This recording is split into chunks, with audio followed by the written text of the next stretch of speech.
Jeff Gordon finally wins in Texas.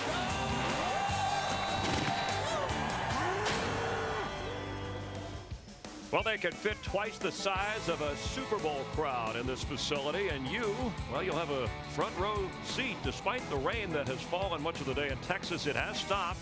They're drying out the track, and we're planning to race. This may be a little bit of a late start to things. Kasey Kahne in the news. We'll talk with him about what he's doing next. Among the former winners, Greg Biffle in 2005 here at the Texas Motor Speedway. Kyle Busch has never won here. Thought he should have won last week. A little edgy today. And Jeff Gordon, who has one win at his last 84 races, but it came here in Texas, as we welcome you to NASCAR Sprint Cup Racing and the Great American Speedway, our Hollywood Hotel, ready to go 500 miles plus. And thanks for being with us. Darrell Waltrip, Jeff Hamlin, Chris Myers, nice to see you. Tex Hammond. And it's not his first rodeo. We know that. He's on a fast track to nowhere. You know what he looks like? He looks like he messed with the bull and he got the horns. To quote your buddy Kyle Busch. I love you, man. I love you. You're just so full of yourself. I mean, what took you guys so long? He kids because he cares. No kidding about the finish we've had to races. Great drama. What about the start of a race, especially a long and fast track like Texas? You know, you sit around, you kind of anticipate the start of this race, and of course it looks like it's going to get shoved back maybe a tad, but you better come in here with your work clothes on. This place is going to be like a tricky track with all the rain, the rubber washed off. Those first few laps, oh my gosh. He's already in tears.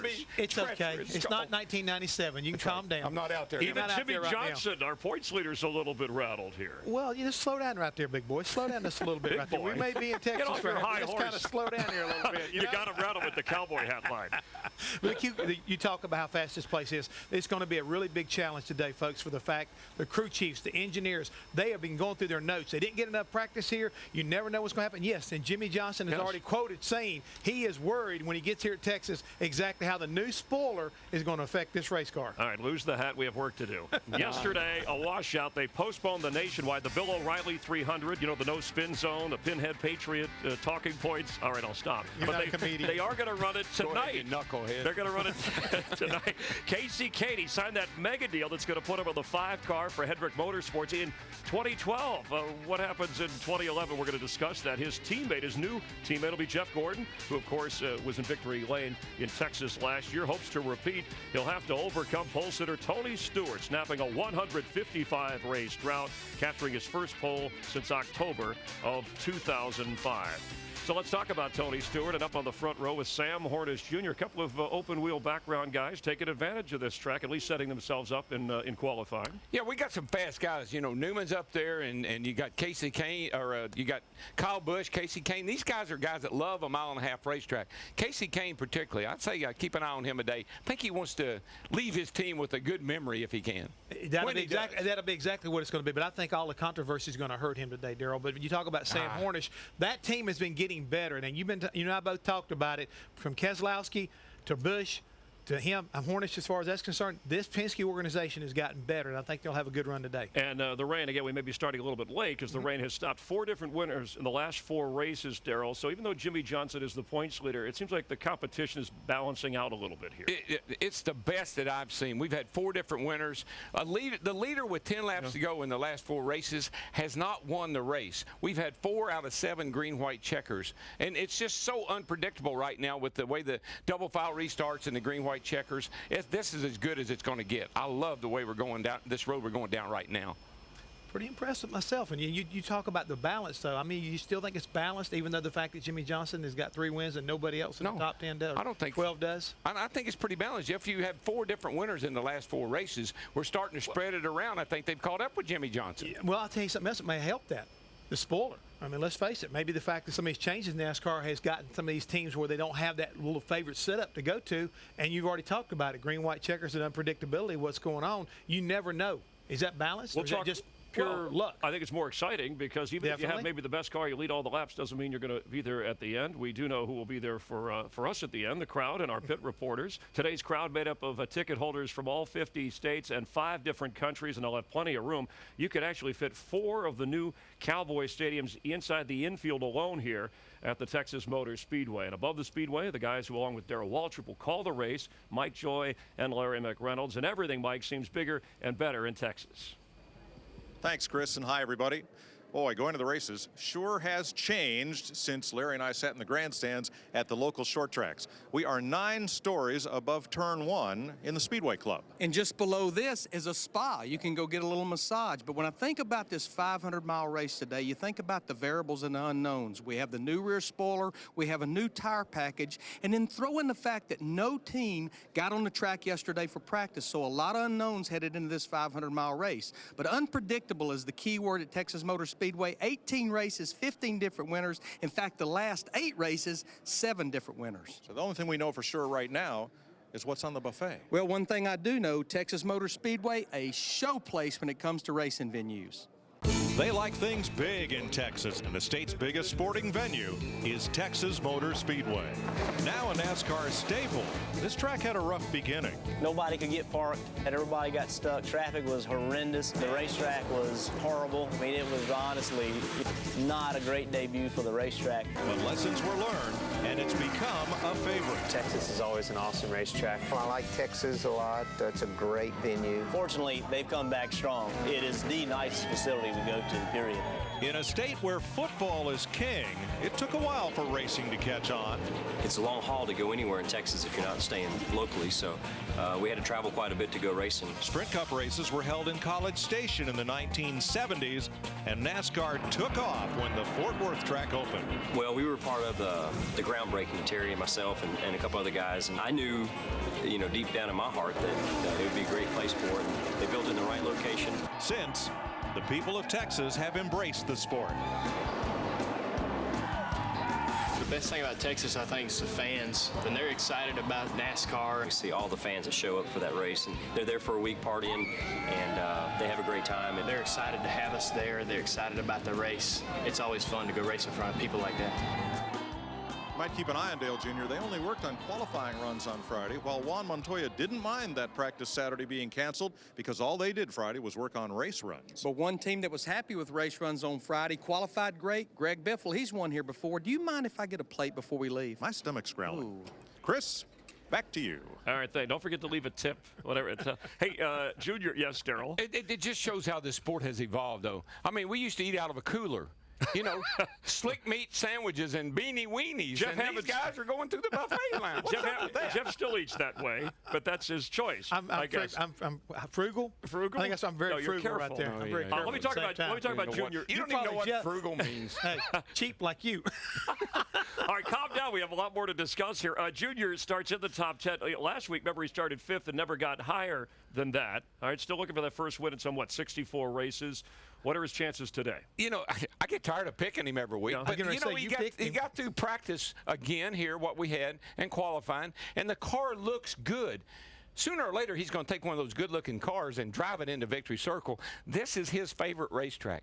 This might just be the day. That little rain delay might work out for him. And I think maybe some of that chemistry, or at least the hard work between Lance McGrew and his crew, his crew chief, is starting to pay off. They qualified 9th. They came in here. They've got a good balanced race car. Daryl, you've already talked about it. He likes the racetrack, even though it's been a long time, Chris. You know, this could be the future right here because he is up in the top 12 as far as points are concerned this year. They're starting to make a little headway. All right, and Daryl, back to the track. You raced early on here in Texas. It's changed a lot as they discussed, and the driver feedback, at least the people here in Texas have listened to what they had to say. Oh, they have constantly improved this facility. And, of course, first time we came here, I think it was 97, we never made the first turn. Why not? We had no practice. We didn't qualify. We started by points, and we hit the first turn, and we all wrecked, about 15 of us. And Who started that wreck? Oh, why do you keep breaking? Because Jeff was signaling. It was DW, but everybody was okay. You know why? Because he wasn't with me that day. Oh, okay. No, I was. I thought you were with Bobby Hamilton that day. No, I wish I had been. All right. Well, we have to discuss tough day. Who will survive today, as Daryl calls the place scary. We have our troops on the ground, in the air, so let's check in with our weatherproof pit reporters, Dick Berggren, Steve Burns, Chris Devoda, Matt Yoakum. We start with Steve. Well, Chris, a year ago, Jimmie Johnson finished 2nd here in Texas, but in the fall, he got caught up in a controversial wreck. Is it ancient history or a slow burn? We'll talk to him coming up. Tony Stewart loves challenges. Today, the pole sitter trying to go to victory lane as an owner-driver. Last seen, 1992 with the late Alan Kowicki. He drives a Ford, so why is Kasey Kahne in this week's Chevy Notes? I'll talk to the biggest newsmaker in the Texas garage. Ryan Newman won last weekend in Arizona. Is his car fast enough to win today in Texas? I'll ask him. Thank you, Dick Berger to Pit Reporters. You can see the lens a little bit wet here, but the rain has stopped, and we are going to go racing. 501 miles, maybe more, dripping a little bit, but we're planning to go racing, and plenty of the pre-race show. Here's what's around the turn. Jeff Gordon just shy of victory lane lately. That just won't do for him. We'll talk to the 24 about getting back to number 1. And green-white checker overtime finishes. They're changing the race, maybe the chase. Find out how the crew chiefs and the drivers are adjusting their strategies. And you've heard that the new spoiler might make a difference here in Texas. Jeff and Darrell discuss. Hammond tells us what to look for. Kasey Kahne looking for different things down the road. Darrell will explain how it affects everybody in racing. Another spotlight on the 5-car. A slice of peasy with Mark Martin. All signs point to a fun NASCAR on Fox. We're glad you're with us. We're live here in Texas.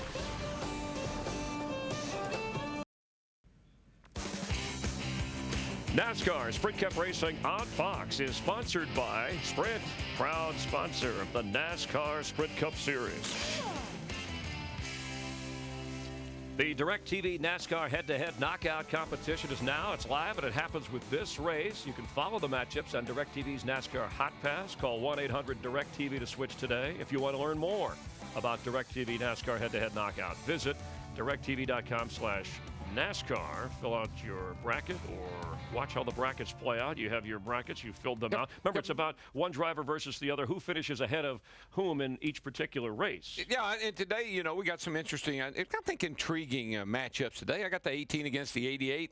I got the 16 against the 77. Both guys up there in the top 2 or 3. That'd be fun to watch. Yeah, they're not the only ones either. When I think about it, Darryl, you think about the 11 and 12 right there, Hamlin versus Keselowski. Ooh. They have got some history, folks. And let's don't forget the 39 versus the 9. Ryan Newman coming off that momentum, and Kasey Kahne, he's kind of had a hectic week. He could be open for defeat. So anybody can fill out a bracket. Now, rain did wipe out Saturday's practices. There's a chance with rain in the forecast today, but we're trying to get the race. And remember, once we get halfway, it's official. But we got you covered here on the pre-race show. We have our own storm scout, meteorologist Rick Dickert. He's dealt with everything from his own tropical depression to Colombian highs, Canadian lows. But today, the focus... You know my story, Chris. I'm telling it. The race here in Texas, it looked clear. We saw a few more drops. So you have the storm scout Doppler radar. What's it telling you? Yes. We are watching this one little band of rain starting to move over the Speedway right now. But as you can see, the bulk of the moisture well to the east. We have this frontal system moving over the area and a lot of Gulf moisture interacting with that front, dropping a lot of rain over the last couple of days. In fact, from Friday through early this afternoon, about 2.5 inches of rain on the Speedway. Now, we're still seeing some showers in the area. The atmosphere is rather moist, so we could still see drizzle and mostly brief light showers, but I think we'll get the race in. For the green flag, we're looking at cloudy skies. It should be dry. I'm hopeful that it'll be dry. Still some showers out there. I think by the end of the race, we'll have a better shot of seeing windows of very dry conditions out there. I'll watch the radar.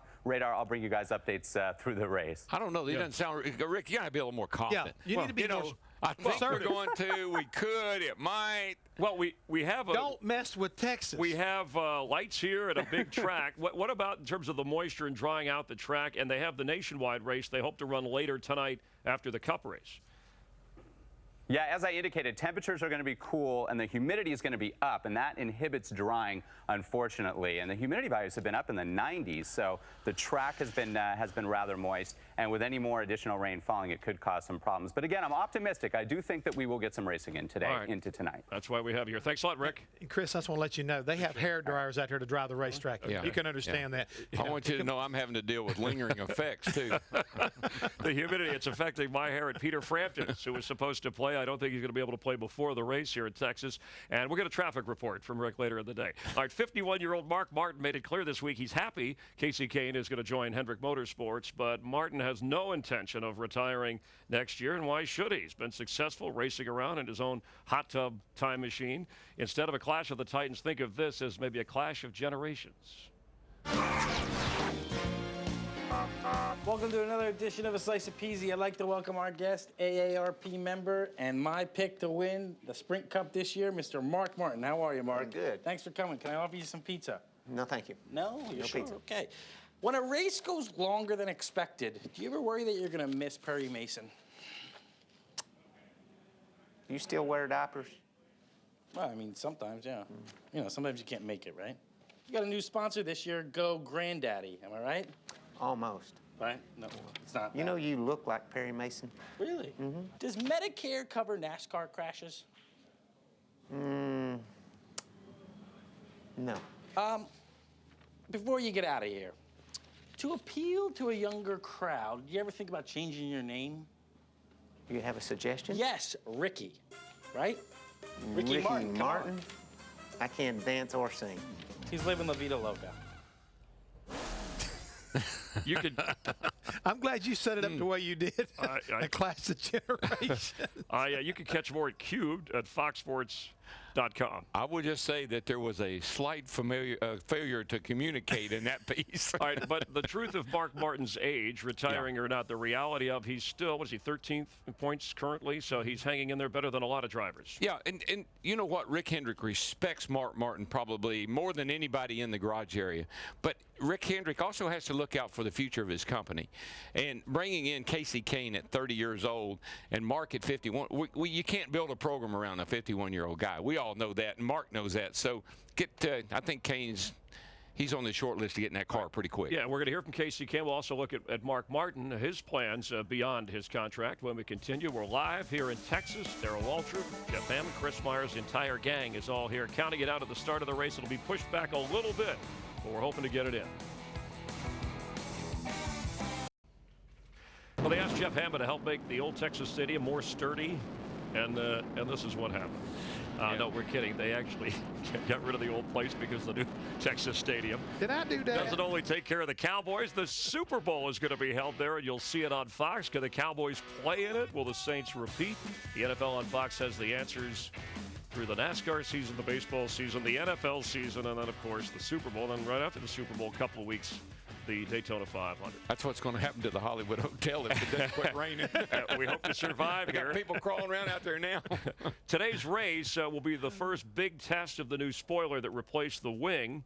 And that was 2 races ago. NASCAR mandated that. Drivers have said that they don't know what to expect until the green flag drops here. And I could tell you more, but then that would spoil Jeff Hammond's report that he did earlier when he was outside the Hollywood Hotel.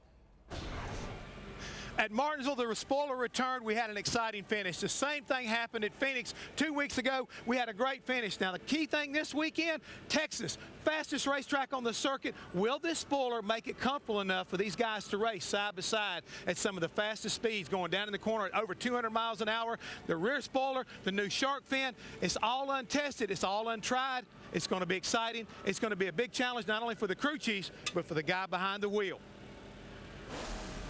Well, and what about the spoiler effect? You're shaking your head. You still, the drivers have been downplaying the effect, but they don't know. I think it's a non-story. If I'm going to worry about anything today, I'm going to worry about the track conditions and the tires because, folks, I've never blown out a rear spoiler, so I'm going to worry about the tires.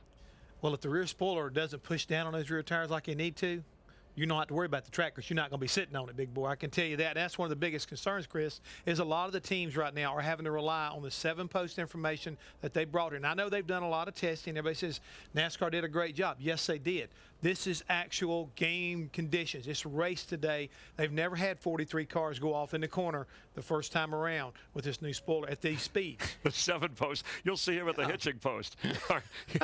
It's been a busy time. I'll do the jokes. For 4-time champion Jeff Gordon. Last Saturday, he was second in Phoenix before arriving at this track to drive the National Guard car. He was in San Antonio to undergo training with America's Special Forces, and on Thursday, the Texas Army National Guard welcomed Gordon. He learned firsthand what it takes to fire a rifle, go through some of the grueling training and preparation. Also got to ride on a Black Hawk helicopter, spent some time on the firing range. The National Guard honoring Special Forces this weekend on the hood of Jeff Gordon's car. Last year in the spring race at Texas, Jeff also drove the National Guard car, and he entered the race knowing there were only 2 tracks he had never won on, Homestead and Texas. A few hundred laps later, Jeff could cross Texas off that list as the win snapped a career-long 47-race losing streak.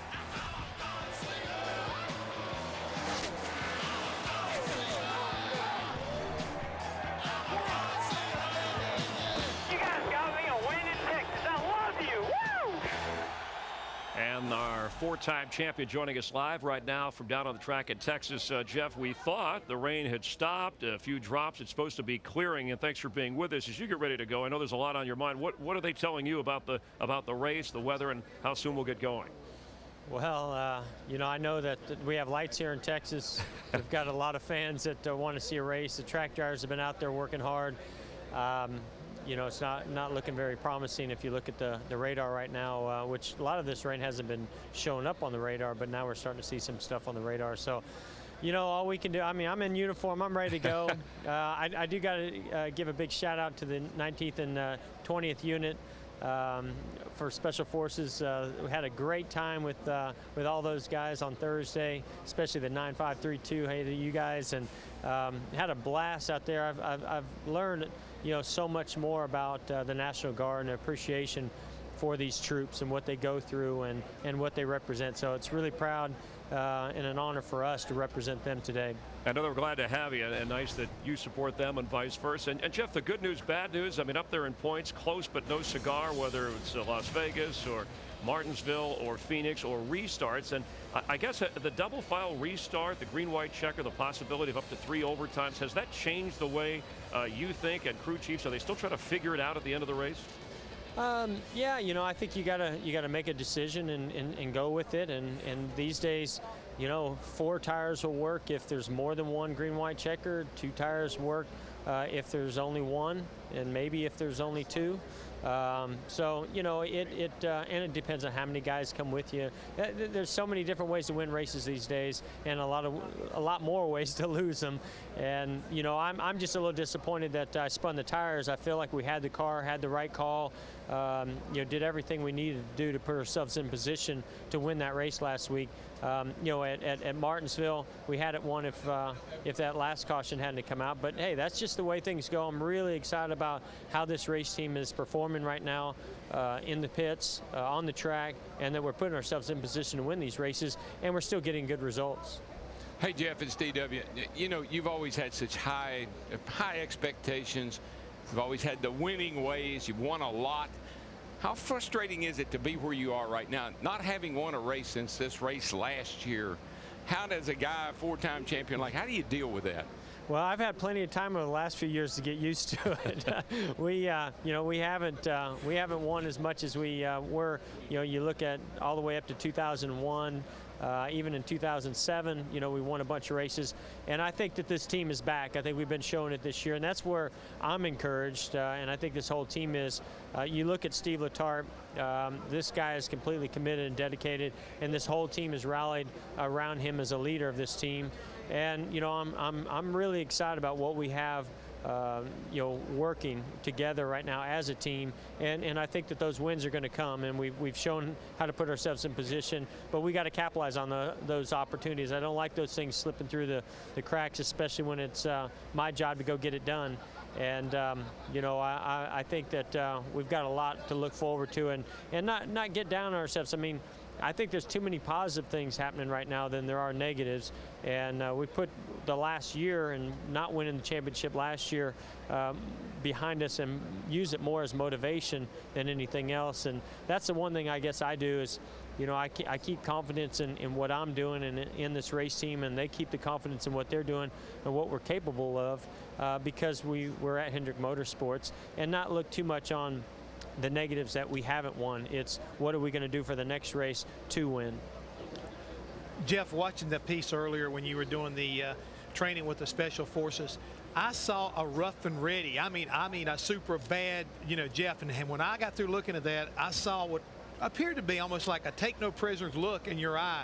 Is that something we can expect today? It's going to transfer. I mean, you talking about momentum. It looked like hanging out with these Special Forces guys has got you up on the edge. Absolutely. These guys are awesome. Their commitment, dedication, their training. And by the way, if it ain't raining, we ain't training. That's what I learned on Thursday. I wish that we could get out there and race in the rain because we are ready. And I was highly motivated by being around those guys there on Thursday. Unique and special group of individuals, the most versatile soldiers that there are. And they definitely taught me a lot, you know, and really motivated me to come here to Texas and go out there and overcome whatever gets thrown our way. Training in the rain may help you today get ready for this race. Jeff, I do want you to talk about Hendrick and your upcoming additional teammate in Kasey Kahne. Some thoughts on that? There's a lot that has to be sorted out. How it affects you, the team, your thoughts? I'm really excited about our future. I think Kasey is a tremendous talent. You know, he brings a lot to the table, and I love his background. A couple of sprint car racers going to be teammates. I love that.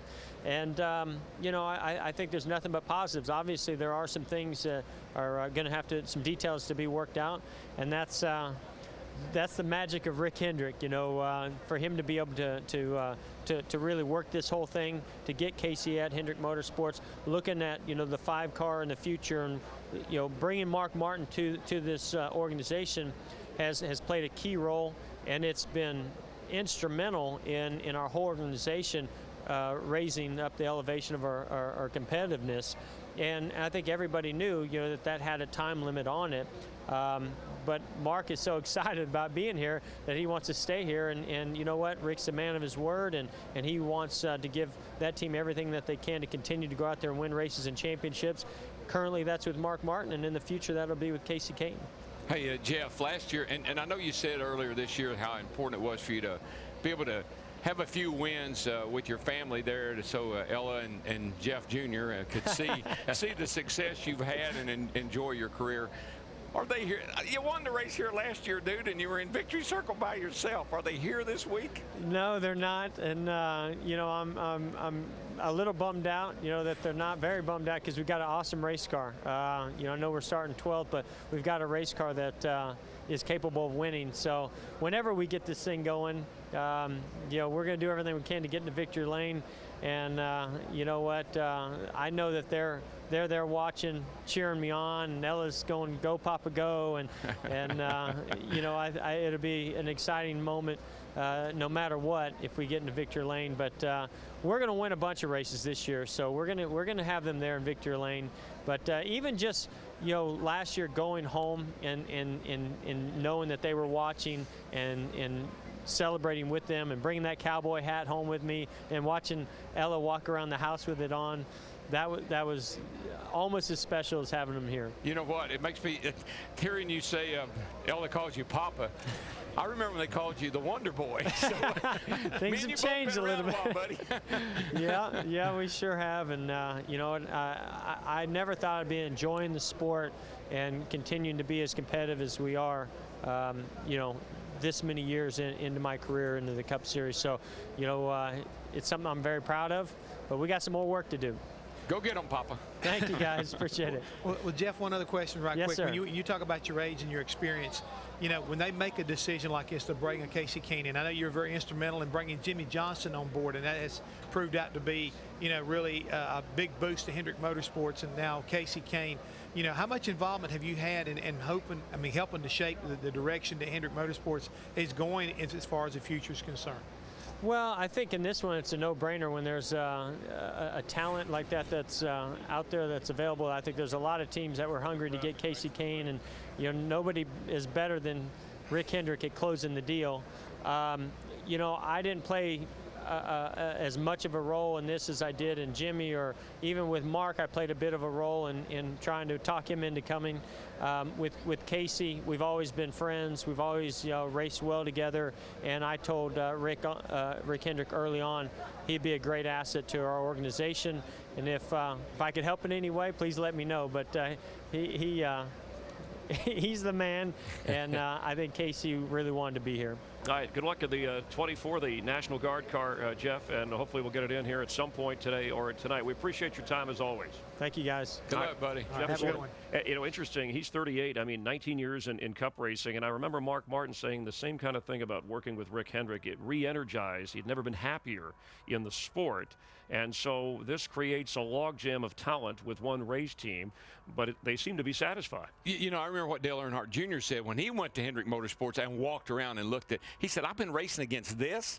No wonder I can't beat these guys. They got all the assets, they got all the resources, and guess what? They got all the talent." And they've won 4 straight championships with Jimmie. Is that a bad thing for NASCAR if one team is so much far ahead, if we can phrase it that way, of the rest? I mean, that's part of what racing is all about. You're trying to get your organization better. To me, I look at Hendrick organization just like I would the New York Yankees. You look at what happened with A-Rod last year. He wanted to win a championship. He had to go there. You want to win a championship nowadays, you've got to look at Hendrick Motorsports. If you want to be one of their drivers, that's going to give you probably the best opportunity to win a championship. It's a big umbrella. And, you know, they're all separate entities. When those cars leave the shop, that's the only common denominator there is, the shop. Once they roll down the highway, they're 4 individual race teams. Well, one other thing, remember when we worked for Rick, he told us, I'm going to give you guys the same equipment. Y'all settle it on the racetrack. And that was what it was all about. Jimmie Johnson has been settling it better. You know, it's funny. If I were Jeff Gordon or Jr., I might say, yeah, even though he's my teammate, he's taking wins away. Because since the last time Jeff Gordon won a race, look, Jimmie's won 9 times. And then Dale Earnhardt Jr., one of the teammates we were talking about, since he's won, Johnson has won 16 times during that time. Now Kasey Kahne is into the mix, so we're going to hear from him. Will he be drinking the Kool-Aid at Hendrick Motorsports soon? NASCAR Sprint Cup Racing on Fox is sponsored by DirecTV, ranked #1 in customer satisfaction 4 years running.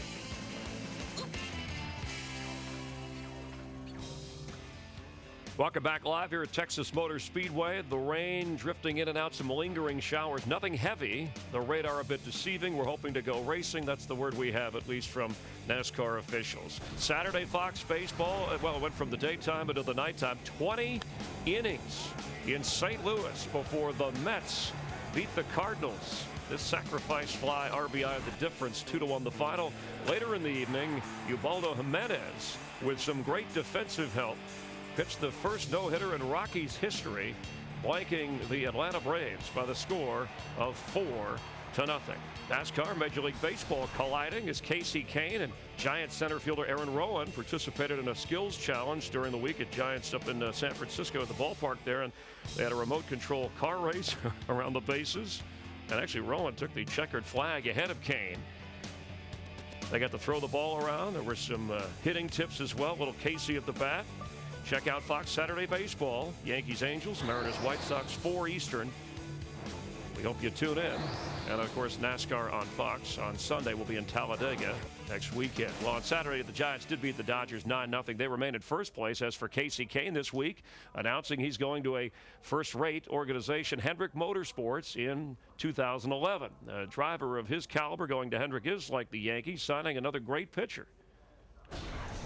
Kasey really is one of the more popular drivers that's new on the scene. Kenny Francis is doing an outstanding job of bringing that kid up to the top. Engine number 9 brings it to the finish line. Kasey Kahne wins. The flying 9. Kasey Kahne has called it an unbelievable opportunity. But Kasey, this is not a traditional move. There's still a lot of questions. No vacancies until 2012. Where do you go? Well, that's one of the unanswered things that we just have to work through for probably the next month or two, get it figured out, and you know, it's going to be a great opportunity. I'm really looking forward to it, working with all the Hendrick guys, and I don't know, I still have a lot to do this year. I have a great Budweiser Ford team with Richard Petty Motorsports, and these guys always give me great cars and always step up, you know, especially times like these. So I think we'll be good today. We should be good the rest of the year and have some wins. Well, I know this is a great track for you, and I want to talk about your current team. But looking ahead, obviously, because that is the big story this week, I know Mark Martin, I guess, started courting you back in September. What kind of things did he say to you? Well, he just talked to me about kind of what he was looking to do and what it was like where he was, and you know, the changes and things that he had went through as a driver over the time. And so I felt like it was pretty neat to sit in Mark Martin's bus and learn a lot about the situation. And then also, you know, he's talked really highly of the 5 guys, of you know, just myself and working with those guys, and thinks that we could have a good relationship as far as teamwork goes and stuff, because that's how they run there. They run all his teams, and they all work together. And you know, I think I'd be pretty decent at working with people, so it'll be all right.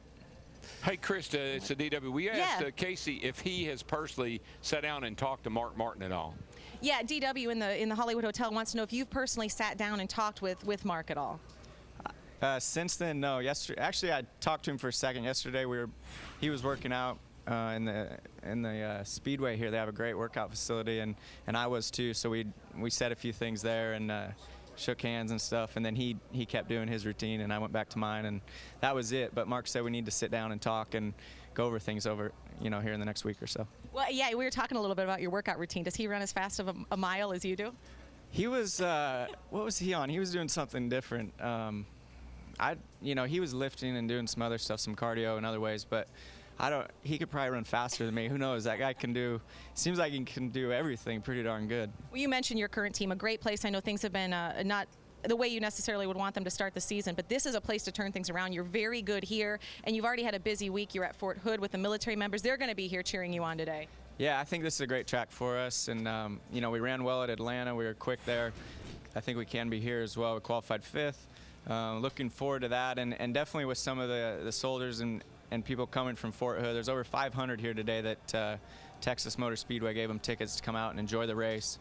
We definitely want to put on a good show for them. And we unveiled the Budweiser Armed Forces car that we're going to run in Memorial Day weekend and July 4th weekend. We unveiled it there at Fort Hood on Friday night and really enjoyed it. It's a red camo car that we need to win in. Well, camo red, those don't necessarily go together, but that's okay. We're going to let it slide. In Texas, obviously, as we said, a great place for Kasey Kahne, hungrier than ever now with this decision to give this 9 team a win. All right, thanks, Krista and Kasey. And Kahne still has 29 points races, including today with Richard Petty Motorsports. Now, we don't know for sure what specific car. Maybe he doesn't know that he'll be driving in 2011, but in 2012, Kasey is replacing Mark Martin in the 5 car for Hendrick. And Darrell, of course, full of speculation and theory. Well, the guy I feel sorry for is Mark Martin. Like I asked Kasey, I wonder, you know, when they sit down together, I'm thinking Mark, being the guy that he is, the gentleman that he is, he's going to look at Kasey. He's probably going to say, I don't want to hold you back. You know, you're signed on to drive next year. I think it's going to put a lot of pressure on Mark. I don't think Mark will leave the sport, but I think that he and Kasey are going to have to come to some sort of agreement about how they're going to handle the 5 car. Yeah, it affects a lot of people, as we see here on the chalkboard. It really does. Man, I couldn't sleep at all last night. This thing right here is driving me crazy. You want to know why? Well, let me show you something. You see this guy right here, Kasey Kahne? That's the guy. This is the star of the show. He's leaving this guy over here, the king, you know, Richard Petty Motorsports. He's losing his best driver to this guy. But this guy says, I don't have anywhere for this guy to go in 2011. And so this guy says, so what am I going to do? This guy says, you can come over and drive for me for a year. And this guy says, wait a minute. I thought I was going to take this guy's place. This guy says, hey, I'm not retiring.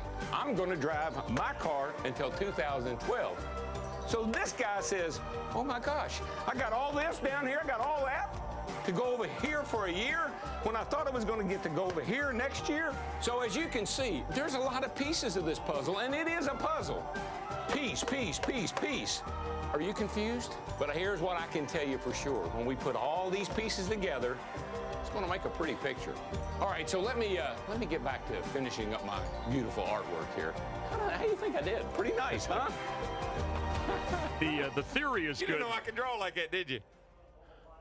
You should not tell stories like that. All right. I learned from the UPS guy. That was good. Just practicing your autograph. Kasey Kahne, and I know for Hendrick gets a win here. The question I would have for both of you, Kahne, Mark Martin, Dale Earnhardt Jr., who would give Hendrick the best chance to win a championship of those 3? Kasey Kahne. Kasey Kahne. Yeah, 30-year-old Kasey Kahne. Kahne is able.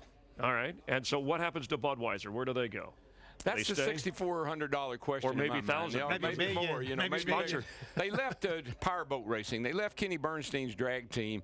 I wouldn't play too many games with Budweiser if I was somebody wanting to court them. All right. But the thing is, right now, one of the questions I've got is what happens with the 9-car team as a whole.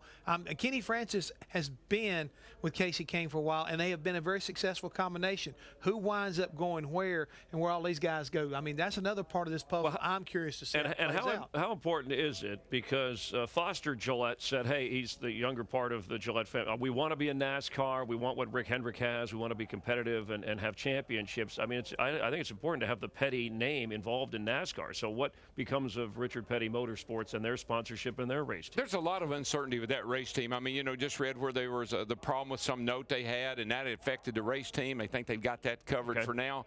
But they've changed manufacturers. They've changed alignments. They've changed names. You can't keep changing things like that around a star like Kasey Kahne.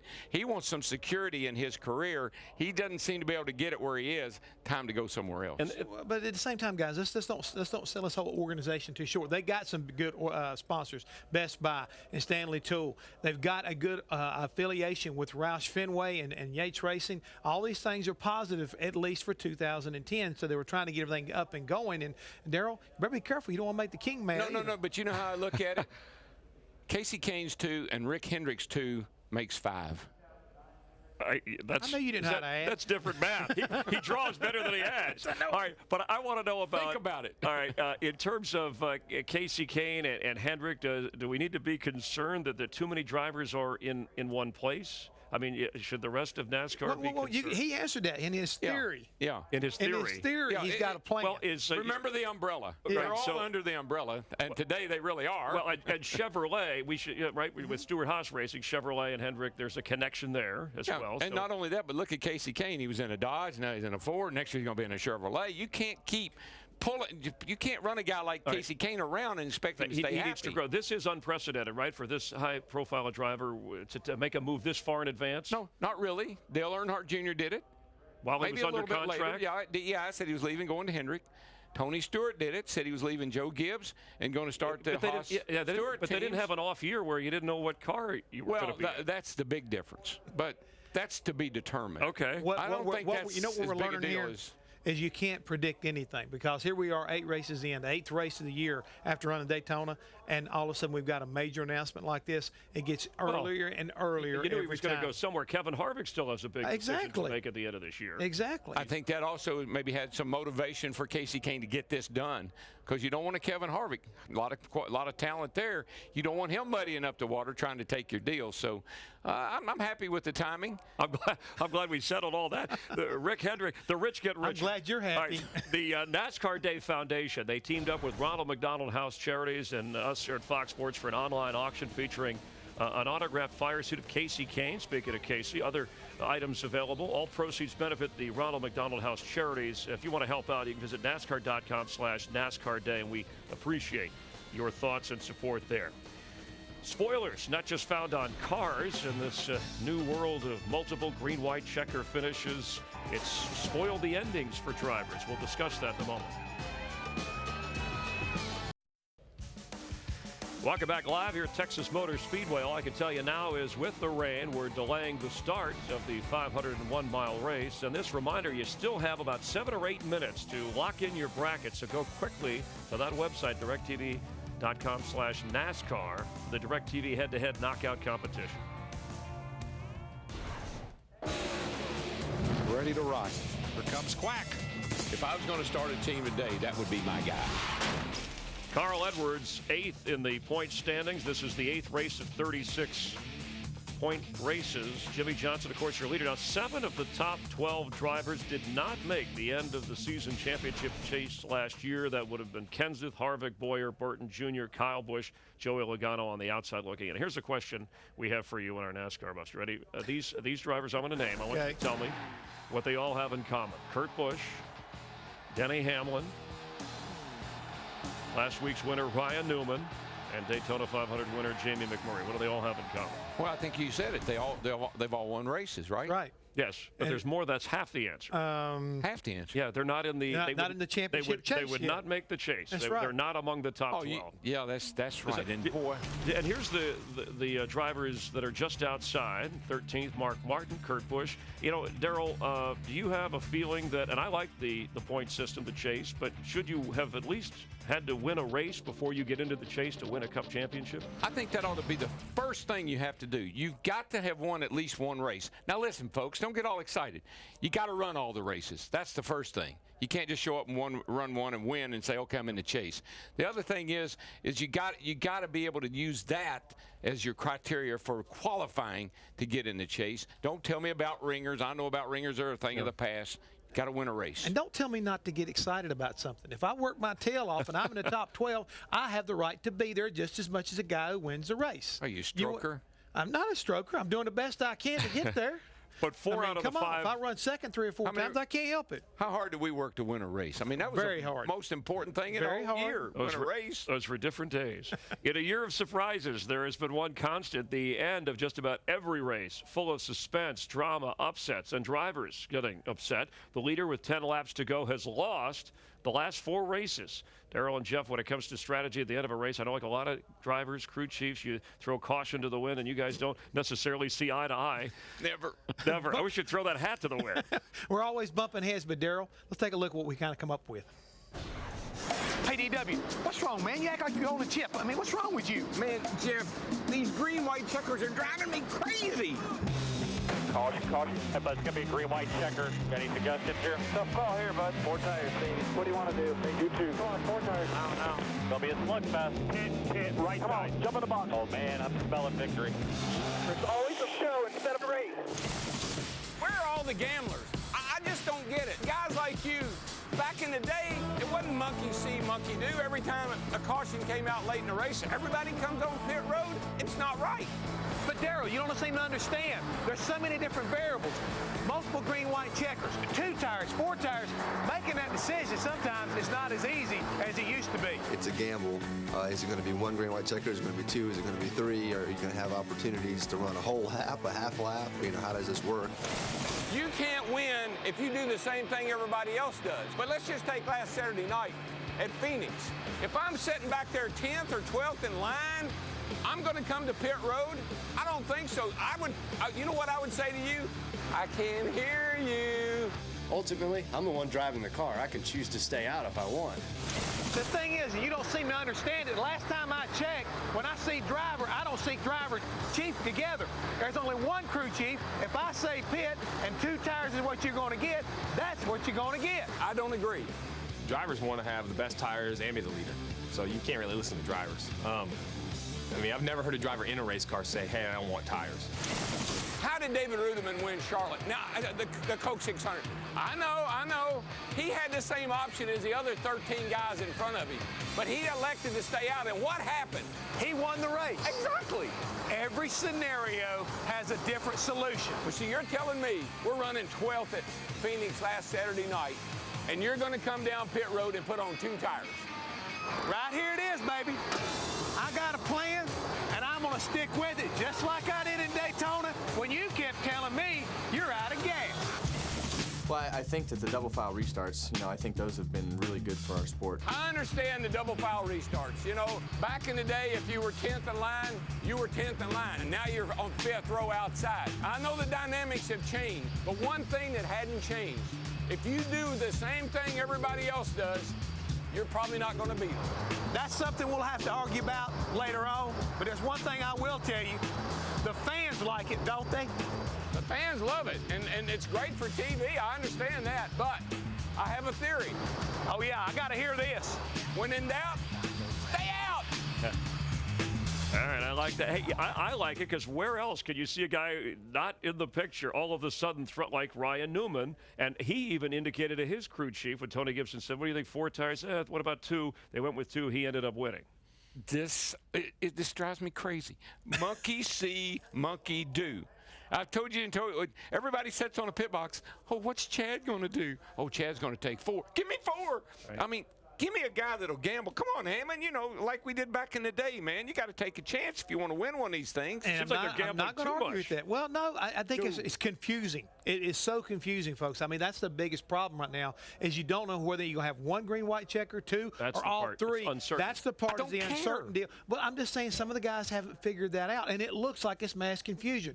they've got a plan. A lot of times the plan doesn't come together like you want it. Well, let's bring in Larry McReynolds, Mike Joy. Larry, former crew chief here. I mean, part of you use your trends, right, your history, your data, then you apply that to the current situation. How have things been muddled by the double file restarts and the possibility of up to 3 green-white checkers? Well, I think Daryl and Jeff and then the drivers that you guys talked to well documented the fact that they know now it's not like back in the day. Of course, back in the day, with 10 or less laps to go on a restart, it was single file restart. You didn't have to deal with anybody but the guys you were racing. More than 10 laps to go, you had all of those lap down cars on the inside. But I think one thing that I've not heard anybody mention, and Daryl and Mike and I and Jeff and Chris down in the hotel during the race, we look at the scoring monitor and we're basically watching the stopwatch. When you think about the tire that Goodyear is bringing today, there's a lot of give up on the stopwatch, where if you go back a few years ago, there was less than a second give up over a full fuel run. So now these guys, 50 or 60 laps on their tires, they're out of tires. The one thing, though, that I do agree with Daryl on for absolutely, if you're sitting back there like at Phoenix last week, maybe not running 10th or 12th, but running 16th or 18th, if you stay out, it's probably not going to be a race-winning call, but you're probably going to buy yourself a better finish than finishing 18th or 20th. Now, I thought the same thing, Larry, but the more folks I talked to in the garage and realized that the 4 of us, we're all old school racers, we're looking forward to the next restart. And what these crew chiefs and drivers seem to be doing is they're looking to multiple restarts. We were amazed that Denny Hamlin of Martinsville came in and got 4 tires. We were more amazed at Phoenix when nobody stayed out at all. But I think it's because they're not looking to the next restart. They're looking 2 or maybe 3 restarts down the road before we get this settled. And if you're planning on a 2 or a 3 restart race, you got to have tires. There's no question, but I think that's what Daryl was talking about in that piece right there. Nobody's a gambler anymore. Nobody was gambling at Phoenix that maybe we'll just have 2 laps of racing to end this race. We may not go to multiple green-white checkers. I like what Daryl said to us during commercial yesterday. He said, don't any of these crew chiefs play cards anymore? How was the buffet, by the way? You guys get enough to eat up there? The buffet was excellent. Fortunately, among all the tracks we go to, we have Burton Smith's sumptuous suite next door. And about halfway through the race, he'll be knocking on the window, offering Daryl Dove bars. Dove bars. And we can't resist. I'll be taking them too, and you'll be taking so a you're not gamble. going to have one, right, Mike? You wouldn't dare have one, We right? just have to make sure he sends them during an AT&T race break where we have time enough to eat them. There you go. Don't come to us. We're eating ice cream. The Dove bar, that's not the soap, just so you know, Jeff. I wanted to make sure. All right, I kid because I care. Oh, he's upset. I did want to talk to you about the trends, staying out, that type of thing in terms of a formula here. And as we go through more and more of these, will we compile more information so that there at least is a pattern, or because of the uncertainty, we haven't had the 3rd green-white checker. But see, Kurt, that's the other thing, that you can't race in the what if. You got to race in what's happening now. And what's happening now is I'm going to assume, because that's the way the rules are, I'm going to get one shot at it. I'm going to get one shot at my win. Don't talk to me about, well, what if we have multiple green, white, and checkers? I don't care. I just want to get through this first one. Then I'll deal with the second one if there is one. All right, we want to get through the race. If you're just joining us, tuning in, it's our pre-race show here in Texas. Jeff Hammond has the hat. Darrell Waltrip, Chris Myers, the gang is all here. I got the cattle. The start of the race has been delayed because we've been watching the weather map. Tony Stewart is on the pole for today's race, but you can see if we are going to start this race, it's going to be a while because they have to dry out the track, and we do have lights here, and they've already postponed from Saturday the nationwide race to later tonight. So we'll keep you updated as we get the information. In the exciting history of NASCAR, fans have always identified great champions with their car numbers. Think of Richard Petty, 43, synonymous with greatness. Dale, no last name needed. Think of 3. Jeff Gordon in the 24. We talked to him earlier, but no driver ever won a race in a car with the number 39 until last Saturday night in Phoenix when Ryan Newman, he deep sixed that jinx, leading only 4 laps, but it was enough to snap a 77-race losing streak. The cars that dominate. Kyle Busch, Juan Montoya, and Jimmie Johnson. Kyle Busch is the class of the field. Yes, caution. Not a great sight for Kyle Busch. Ryan Newman, he gets the lead. Hello, Newman. Well, that win on Saturday night certainly was big, but here you are starting 10th today, and you did not have the best weather for qualifying, so we know the car is even faster than your 10th place starting position. What do you think? 2 in a row? No, I've never done 2 in a row, so I look forward to an opportunity. It took me 77 races to get to that one, but I think we have a good car, and I think it's going to be a lot of expectations here that people don't, I guess, really know what to expect with the spoiler and the rain and the weather and no practice, and we'll just have to see how everything works. But I feel like we have a good U.S. Army ROTC Chevrolet, and we'll do our best. Tony Gibson, your crew chief, had won before as a car chief. He had won before as a mechanic. He had never won as a crew chief until last week. What did you two talk about after that win? Well, we just, took it all in. I didn't realize until we were in post-race media that he had never won as a crew chief. I knew, going back to his Alan Kulwicki days, he had won, championships and things like that, especially with Hendrick. But I didn't know that he hadn't won as a crew chief. So that was really cool to get him that first victory. And a lot of guys on the team, it was their first and experience in at least in a Cup Series and getting to victory lane. So it was really special. It was so special for me after 77 races in this new organization and having the U.S. Army and tornadoes and Haas CNC machines and stuff like that. That really meant a lot. Getting that first victory, it felt like I was a rookie all over again. And today, Ryan is sponsored by the U.S. Army. In fact, we're all sponsored by the U.S. Army.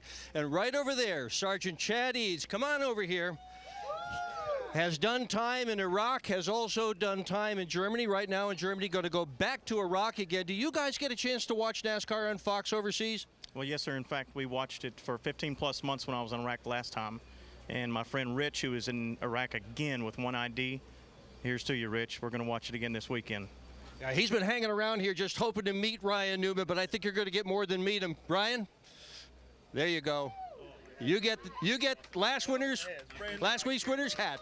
Thank you for all you do for all of us. Chris? All right, and thank you, Dick. We always support our troops, are thankful for what they do for our country. And we actually had a few of the servicemen yesterday and today come by the Hollywood Hotel, stop in for a photo. It's always great when they come in and visit with us. I mean, I've had the privilege to be probably at one of the bases over in Germany. I've visited over there before along with Larry McReynolds, and I've also been to Iraq. So, our servicemen and women, they're the most special people in this world because they take care of us every day around the world. And nice that Ryan Newman in the Army car, you talk about Ryan's success, that entire crew, he called, it was interesting, Darrell, his most emotional win, and this is a Daytona 500 winner when he won last week, but Tony Gibson, that crew, a lot of those guys were emotional. Some of them came from DEI, and as he was talking about, they kind of bonded together in that moment, realizing how tough victories can come. It's tough, not easily to come by. Well, just think about it. The car number never won a race. Tony Gibson had never won a race as a crew chief. And so those two things alone make it emotional. And then, Ryan, you go to something new and something different. Stewart Haas, is that going to pay off or not? And you always got that question in your mind. So it put a lot of things to rest for those guys. And it was emotional because you almost feel like with that team, that's my car. I'm a part of a company, and that's my car. I'm not driving for Roger Penske or someone else. Again, I think it puts, solidifies the confirmation or confirms that Tony Stewart made the right decision putting this group together. What's the next number you think will win? And believe it or not, there's been 24 numbers that still have not won in NASCAR racing. And in my opinion, the next guy could possibly win who's in the race today is Scott Speed, starting back there. He's 22nd points, and he's been running pretty well as far as that Red Bull car is concerned. He could be the next guy to break through and get to victory lane. And Ryan Newman has that degree from Purdue in vehicle structural engineering, and they actually have courses. He helped design courses, understanding cars. He's a lot smarter than all of us put together. That doesn't take much. Coming up, see if Jimmie Johnson is still upset over what happened when he was in Texas last fall. And Tony Stewart, he's on the pole. You'll hear from him in just a moment. He looks like he's mad about something. NASCAR Sprint Cup Racing on Fox is sponsored by FedEx. We understand you need reliable shipping options, FedEx, and by McDonald's. I'm loving it. Welcome back. NASCAR Sprint Cup Racing from Texas on Fox. Only 4 drivers have competed in all 18 races held here. They're in the race today. Jeff Gordon, Jeff Burton, Mark Martin, and Bobby Labonte. But this is about the time when we would start the race, 501 miles. But because of rain from yesterday and through most of today, even though it looked clear, we thought we would be able to start the race. We're still optimistic. Our Storm Scout, Rick Dickert, is standing by with his weather map to give us an update. It looked like everything was going by us. Rick, can you give us an update? You know, I'll tell you what, the radar, you can see it here, Chris, it really looks impressive in terms of they're not showing much action, but a lot of this moisture is so shallow it's not being detected by the radar, but most of the region is reporting light rain, drizzle, mist, and fog out there. Now, the forecast indicates that conditions should gradually improve as we head through the afternoon and evening, and the drier air should start to filter in from the north and west. But you can see the Speedway here, a couple of blips on the radar just north of the Speedway. It's very cool and very humid out there right now. It's 57 degrees at the Speedway, and the humidity value's at 90%. So as we progress, again, the next couple of hours into the evening hours, it should improve. Tomorrow definitely looks dry. Okay, thanks, Rick. We'll keep an eye on things. And tomorrow, again, the nationwide race, they hope to get in later. What about drying out this track, 1.5 miles, in terms of how quickly, once the rain completely stops? You know, I don't want to, ruin anybody's afternoon, but it's going to take a couple hours to get this racetrack dry. We do have a lot of dryers here to be able to get that done, but we need for the rain to stop completely. The moisture we can probably deal with as long as it's not raining. I like what I see right there, but then I don't like what I see right there. You spoke too soon. Yeah. Was he talking about us when he said it was so shallow? Shallow. I think he's been watching the show. I think he has too. Last year, Jimmie Johnson was almost on cruise control as he was aiming for his 4th consecutive Cup title. It was a sure thing that it would happen, but with 3 races to go, and he was in Texas, he was involved in an early wreck, finished 38th. Don't mess with Texas, and don't wreck with Jimmie.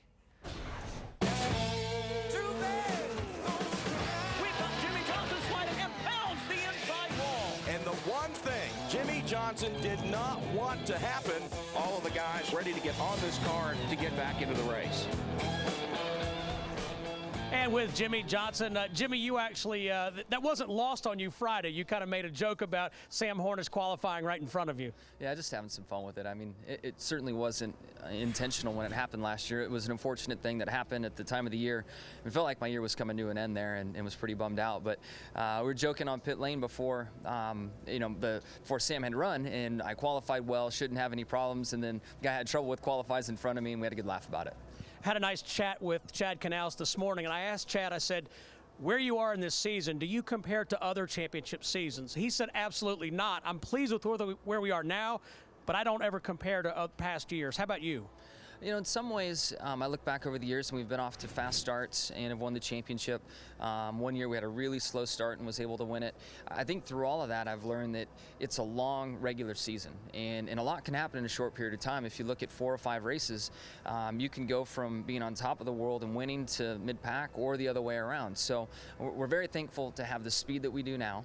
We're continuing to work in areas for more horsepower, better handling cars, understanding the tires. All those things come together, and we just hope that over the year, we keep compiling and kind of stacking our chips so that when the chase starts, we're as good as we need to be. So I do see some similarities. I'm very happy to be off to a quick start. It's nice to be comfortable and not worrying about the chase at this point. So we'll just keep rolling with it and hopefully get some more wins. Jimmie, Chad also did mention that you guys are going to be doing some testing coming up. I know some teams are going to Indy, and also he said that you guys might do some road course testing. Yeah, the road course races are still really important for Chad and I both. I'm running Grand Am races with the Stallings team to testing and doing anything I can to become a better road course driver. And look forward to our test sessions there and hopefully can find some speed. We are going to participate in the Goodyear Tire Test Tuesday and Wednesday. It's going to be a long week for us, especially if we race on Monday. We're going to be here for as long as we have and then shoot up to Indy and be a part of that test. So either way, it's good to be on track. Even my 9th year in the sport now, every lap is helpful and it still does help me out. Chris DeVoda talked to Kasey Kahne earlier. What does he bring to the table for Hendrick Motorsports in your mind, and did you help recruit him at all or get him into the fold? You know, it's a really tough situation because we have Mark Martin that has done so much for Hendrick Motorsports and someone that I give a lot of credit to for making me look deeper within myself and to work harder on what I do outside of the car, inside of the car, how I race, and really how we kind of conduct things. So I'm very proud and honored to work with Mark. At the same time, I'm excited for Kasey to come in whenever that does take place. I think that Kasey is going to be a great fit for our company. Certainly with his age, the difference between Mark and Kasey, it's going to add a lot of depth in years to our organization, and I think he's going to fit in well. He's got a great personality, a great driver, amazing driver. We'll just kind of take it from there and see what happens over the next few months and who ends up in what car. Thanks for playing in the rain with us, Jimmie. You got it. Thanks, guys. All right, Chris. Thank you, Steve and Jimmy. And before we talk about Jimmy, Mark Martin, you speculate that maybe next year, because each driver in Hendrick is commenting they're careful. What do you think? Well, you think he's going to go ahead and step aside, get his own team? You know what? I did read a little something where Mark said, you know, I might want to be a car owner. Okay. And Mark has the ability to be a great car owner. That might be something that they could set up for Mark, where he drives and starts his own team with someone else. So there's so many options. When you're as good as Rick Hendrick is and all the assets they have, got a lot of options. I'm pretty sure Mark will come out with the big dollar sign ahead. All right, and Jimmie Johnson, I guess they're at an advantage with Chad Knaus, another guy who needs to sign a long-term contract, by the way, that they've been through the chase and the championships. You talk about having a game plan or a formula. They know what they can almost gear up for that. And once they're in, then they know what they want to do. You're exactly right, Chris. And I think the other thing, when you listen to what Jimmie Johnson is saying, Mark Martin helped make him a better race car driver. If you can believe that, Mark elevated Jimmy's game. So now he is a 4-time champion because of the influence of Mark Martin. On top of that, Kasey Kahne is not going to have a direct influence on the 48 car this year, and that's something else he doesn't want to have happen. He wants to stay focused on trying to win 5 in a row. He'll worry about Kasey Kahne, I think, guys, later on down the road when he actually becomes part of the team. You know, Chris, being country music guy and being from Nashville and Franklin, Tennessee, Jimmie Johnson reminds me of Taylor Swift. How so? Jimmie Johnson's Athlete of the Year. Taylor Swift's Entertainer of the Year. Taylor Swift sold 13 million records. Jimmie Johnson's won 4 consecutive championships. And yet, they don't seem to get the respect that they deserve for how good they are. Yeah. They really kind of have parallels in their career. Well, and Jimmy had the beard. It's a good thing he shaved that. He just needs to be more controversial like Darrell used to be. I want to bring in Mike Choi, who's called a lot of races, seen a lot of champions over the years, and maybe how the media or the national attention has gone to certain champions. And, Mike, you want to just comment on what Darrell was talking about in terms of what the accomplishment versus the attention that Jimmie Johnson is getting? Well, sure, Chris. I think that's just the way our sport is. Let's compare Jimmy to when Darrell Waltrip was winning championships, because the fans and the media have said much the same thing about both of them. He's an outsider. Well, Darrell was from Tennessee. You know, Jimmy's from California, and that was outside the NASCAR norm at the time. He's too well-spoken. He's too good with the media. And that applies well to both drivers. But probably the biggest rap on Jimmie Johnson was the biggest rap on Darrell. Well, he should win. He's driving the best car, because Darrell drove for Junior Johnson, and some considered that to be the company car, you know, in the sport. And I think really what we need is the perspective of time to appreciate Jimmy's accomplishments. People look back and they go, Darrell won 12 times at Bristol. He won 7 in a row. In his 2 consecutive championship years, he won 24 races. That's 1 win out of every 3 starts. Wow. But you have to step back from the sport maybe a decade and maybe 2 before people really grasp and really appreciate and really understand what kind of Hall of Fame, you know, performance that is by Jimmie Johnson, just as it was for Darrell a couple of decades ago. Well put, Mike, and I think, you know, the NASCAR's new Hall of Fame, you'll be in there soon, and Jimmie Johnson, I know he's got a lot of racing left, but we'll make sure of that. We're hoping. We know people. We can lead on that. We also know Tony Stewart, and Matt is standing by with today's pole sitter. Matt? Tony Stewart continues to impress as an owner-driver. His first pole in 4 years, and trying to become the first owner-driver in 18 to win from the pole. First, what has happened to your qualifying program? Stellar this week. Yeah, I know the sky's falling, and somebody told me that they're chipping ice off the sidewalks in hell right now. So it's definitely something that was cool for us. It's been a while since I've got a pole, but it shows what everybody at Stewart Haas Racing and Hendrick Engines and Chassis and Darren Grubb and these guys in particular have done a great job in this Old Spice Office Depot Chevy. And it was just fast. I mean, it was fast all day when we went and qualifying trim, and you know, we were second at the end of practice, and then got to the pole. So it was just a really proud day, especially following up with Ryan's win the week before. Now, polling a number of different teams in the garage here, they said, yes, your car is spectacular in qualifying trim, but equally as impressive in race trim. In fact, your spotter, Bob Jeffrey, said it was just hunting that white line. What impressed you the most about your race trim? It's really good back to the gas. That's what I like. You know, sometimes it's hard to keep the back end underneath you here. You work so hard to get it to turn that sometimes it unhooks the back. So just having a car that you can get in the gas hard all day long is something that I think will be good for us. And the last time he won a race from the pole, he did it in spectacular fashion, leading 151 of 160 laps at Daytona. Chris? Thanks, Matt. He'll be making his 400th career start, one here in Texas in 2006. So he admits, I'm usually not a great qualifier, slow starter, but with Stewart Haas, even after the great year they had last year, championship material. Tony could be a guy that could challenge Jimmie for that title. He really could, and you know what? He's a great car. He's a good businessman. But one of the things I think it makes Ryan Newman's win so emotional for him, and probably Tony too, because Tony was right there with him when in victory circle. This is two drivers. They kind of put their arms around each other and says, let's go start something. Let's go build something. And, man, I know from past experience, when you build it and you do it your way and it's with your people and it operates the way you want it to, that's as good as it gets as a driver. And the thing, when you say two drivers, to me, two fierce competitors. Oh, actually. I mean, really, when they come even from the open wheel to NASCAR, I mean, they've been beating heads for a while. And I know they both respect one another, but I think you probably had a situation very similar to that when you went to go drive for Dale Earnhardt. I mean, again, you two guys didn't get along, but in the end, it turned out to be a great little relationship. It really did. That was one of the best times of my career, actually. And actually, Ryan and Tony really do get along with each other. Let's check out on our Fox NASCAR News Watch some of the other items of interest. Clint Boyer went to work on Thursday in Dallas, participating in a charity event to help out with the track. This weekend in Texas, Kevin Harvick's car displaying a decal honoring the 29 coal miners who died in the April 5th explosion in West Virginia. Mark Martin, we discussed it. He says he is interested in being an owner driver after his contract is up in 2012 with Rick Hendrick. Time now for Gas and Go. We have questions. They have answers. We got a lot of time. Maybe we can expand. No, you're on the clock. And these questions have been locked away with Larry King's prenuptials. All right, here you go. All 7 of them? Well, maybe 8. Carl, this is for you, Darrell. Carl Edwards is the only driver to win 3 times here in Texas. Could he make it a 4th and get out of that winless slump? Well, he certainly can. I mean, the Roush Fenway cars are definitely better than they were last year. Carl loves these mile and a half.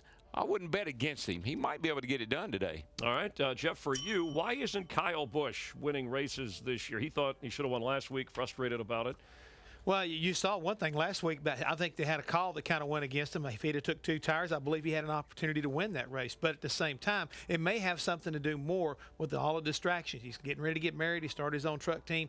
Maybe too much on that plate right now rather than just focusing on his race car. I think they just got to get more confidence between he and his crew chief. Absolutely. I saw a crew chief after the race. He was a little on the edgy side. There's a little bit of conflict there. Yeah, you bet. Hasn't won since last summer, Kyle. All right, Darrell, for you, Denny Hamlin completed a full race at Phoenix last week, given the knee surgery, being a couple of laps down. I know he said he wanted to tough it out. Was that a good idea? Should he have stayed in the car?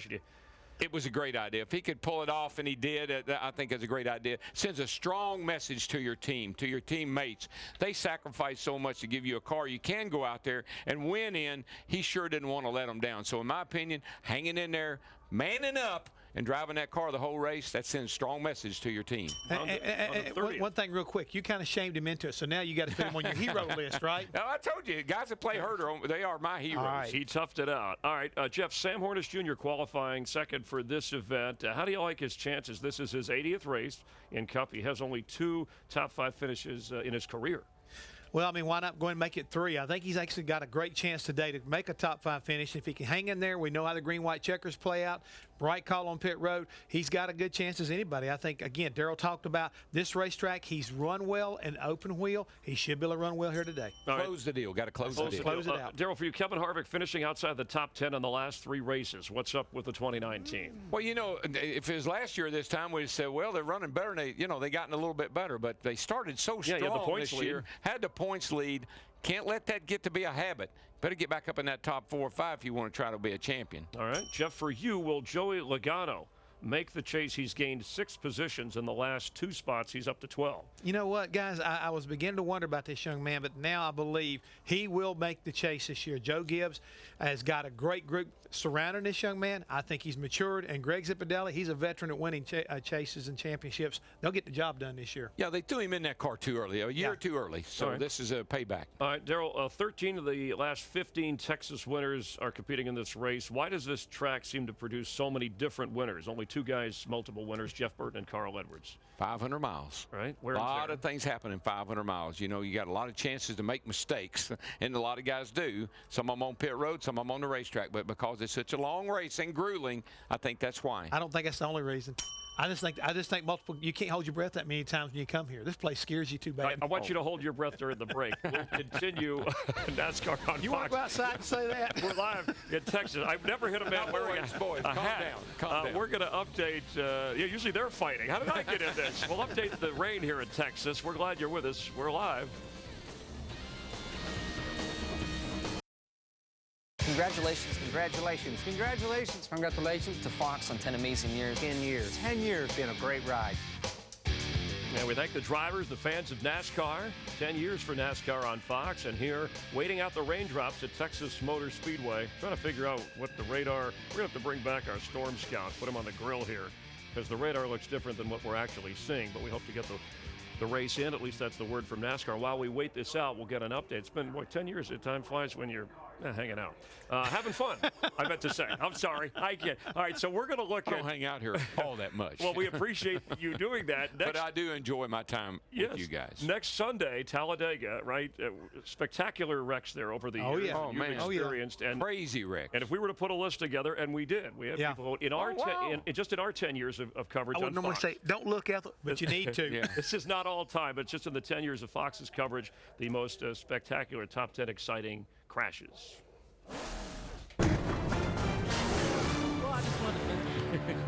You took the high road there. Carl Edwards is with us. Congratulations. Number one in our most spectacular wreck over the 10 years of NASCAR on Fox. But we appreciate you joining us here in the Hollywood Hotel. How are you? I'm doing well. I've been enjoying watching you guys. You guys argue a lot back and forth. I noticed that. Hey, we've been doing that for how many years now? 30, I reckon. A long dang time. And I still am not even. I always end up behind. But you're louder. Hey, Carl, when you watch that, get any different, that wreck over the years? Anything else coming to mind, or do you relive it? That was pretty wild, and it's just amazing that Daryl and I were talking about that that we could have a wreck like this, or like McDowell's wreck or something, and we can walk away from it. We're very fortunate NASCAR has the safety advances that they have. And I think taking these rear wings off and putting the spoilers on is going to help. If you stop frame right there, I've seen some pictures. See that you guys are good. See the gap in the trunk. I mean, that's a lot of force to lift that trunk open like that. And I didn't believe it till I saw some pictures like that. And that wing really was lifting the cars off the ground. Yeah, and I think not only that, I think it shields the air from getting to the roof flaps. It seemed to make the roof flaps not near as effective as they used to be. We don't love see, by the way, sense of humor here. I had to finish the race. I was too close. Yeah, what were you thinking? I mean, just casually, what were you thinking? Oh, number one, I was glad to be okay, and two, I was pretty upset we didn't win that race. It was, for that whole lap, Brad was pushing me. I thought, this is going well. We're going to do this. We're going to win this race. And then, and Brad got to going, and we got to blocking, and it turned out like it was. But I was just glad to be, there and able to walk. And this is, by the way, your first race at Texas off of probation from the incident with Brad Keselowski. So the air has been cleared. Where do things stand currently? You're off the probation, so I'm off the probation. So yeah, that's good. I can. Great. We're waiting. It's amazing the irony that wreck looked exactly like mine. And we've covered this ad nauseum, but. I did not intend for that car to get in the air, and very fortunate that everything, that Brad's okay and that nobody got hurt in that. Today, Brad was following me to the driver's meeting, and I almost tripped, and I told him he was following me a little too close, making me nervous. But we're pretty good. We get along fine, and we worked that out well, and had a really good meeting in the NASCAR hauler. And I'm glad I'm off probation now. That's nice. Yeah, well, no, and it makes for exciting racing. I like the way you guys race. I mean, and Daryl calls him, bad Brad, but I mean, where's the line, Carl? And we've seen you win races aggressively without wrecking people or having people wreck you. I mean, that's a constant battle that you must have to go through. Right. Well, there's a big difference between being aggressive and then being like, I'm going to wreck this guy. You know what I mean? And I think that was definitely the line there. And I learned a lot through it. And I think everyone had to look at that and go, wow, that got pretty big. That could happen. Anytime you start a wreck, you don't know what's going to happen after that. So I learned a pretty good lesson there. But really, I'm just going to go out there, race as hard as I can. We got to get some wins. We got great sponsors. We're making up, ground of the points. We're up six spots last week. But seeing Ryan Newman get that win, that was inspiring. That makes me realize, we can go out here and do this, and we need to get it done. Carl, what makes a good race car driver? I mean, what are the ingredients to make a great race car driver? That's what do you think question. they are? Everybody has their opinions, but I think that you have to be real analytical. You have to be able to look at yourself real objectively and say, what am I doing here? Am I doing the right things or the wrong things? I think that makes them good. The second thing is being real confident. You know, you have to know there's not a lot of time. And if I go out there and say, hey, this car's loose or it's tight, I got to believe in it. You know that what I'm saying is right. And then you got to be able to communicate. I mean, obviously, you guys have a little trouble with that sometimes, but still. But for me to we communicate, do have a failure to communicate. Yeah. We have our ways. But I think those are the things, you know. But another part of that equation, when you get into a situation, we've been having a pretty heavy discussion about the green-white checker situation and the double file restarts. It seems like the combination of the two have really thrown a new wrinkle to the game, not only for the guys on top of the pit box, but for the drivers. I mean, again, you know, if you come in, if you get 2 tires at the right time, it pays off. You take 4 at the wrong time and you get in the wrong lane, it can hurt you. So as a driver, how do you get prepared for that potential end now? You guys have been doing a good job of kind of describing it, but I don't know if the people at home understand.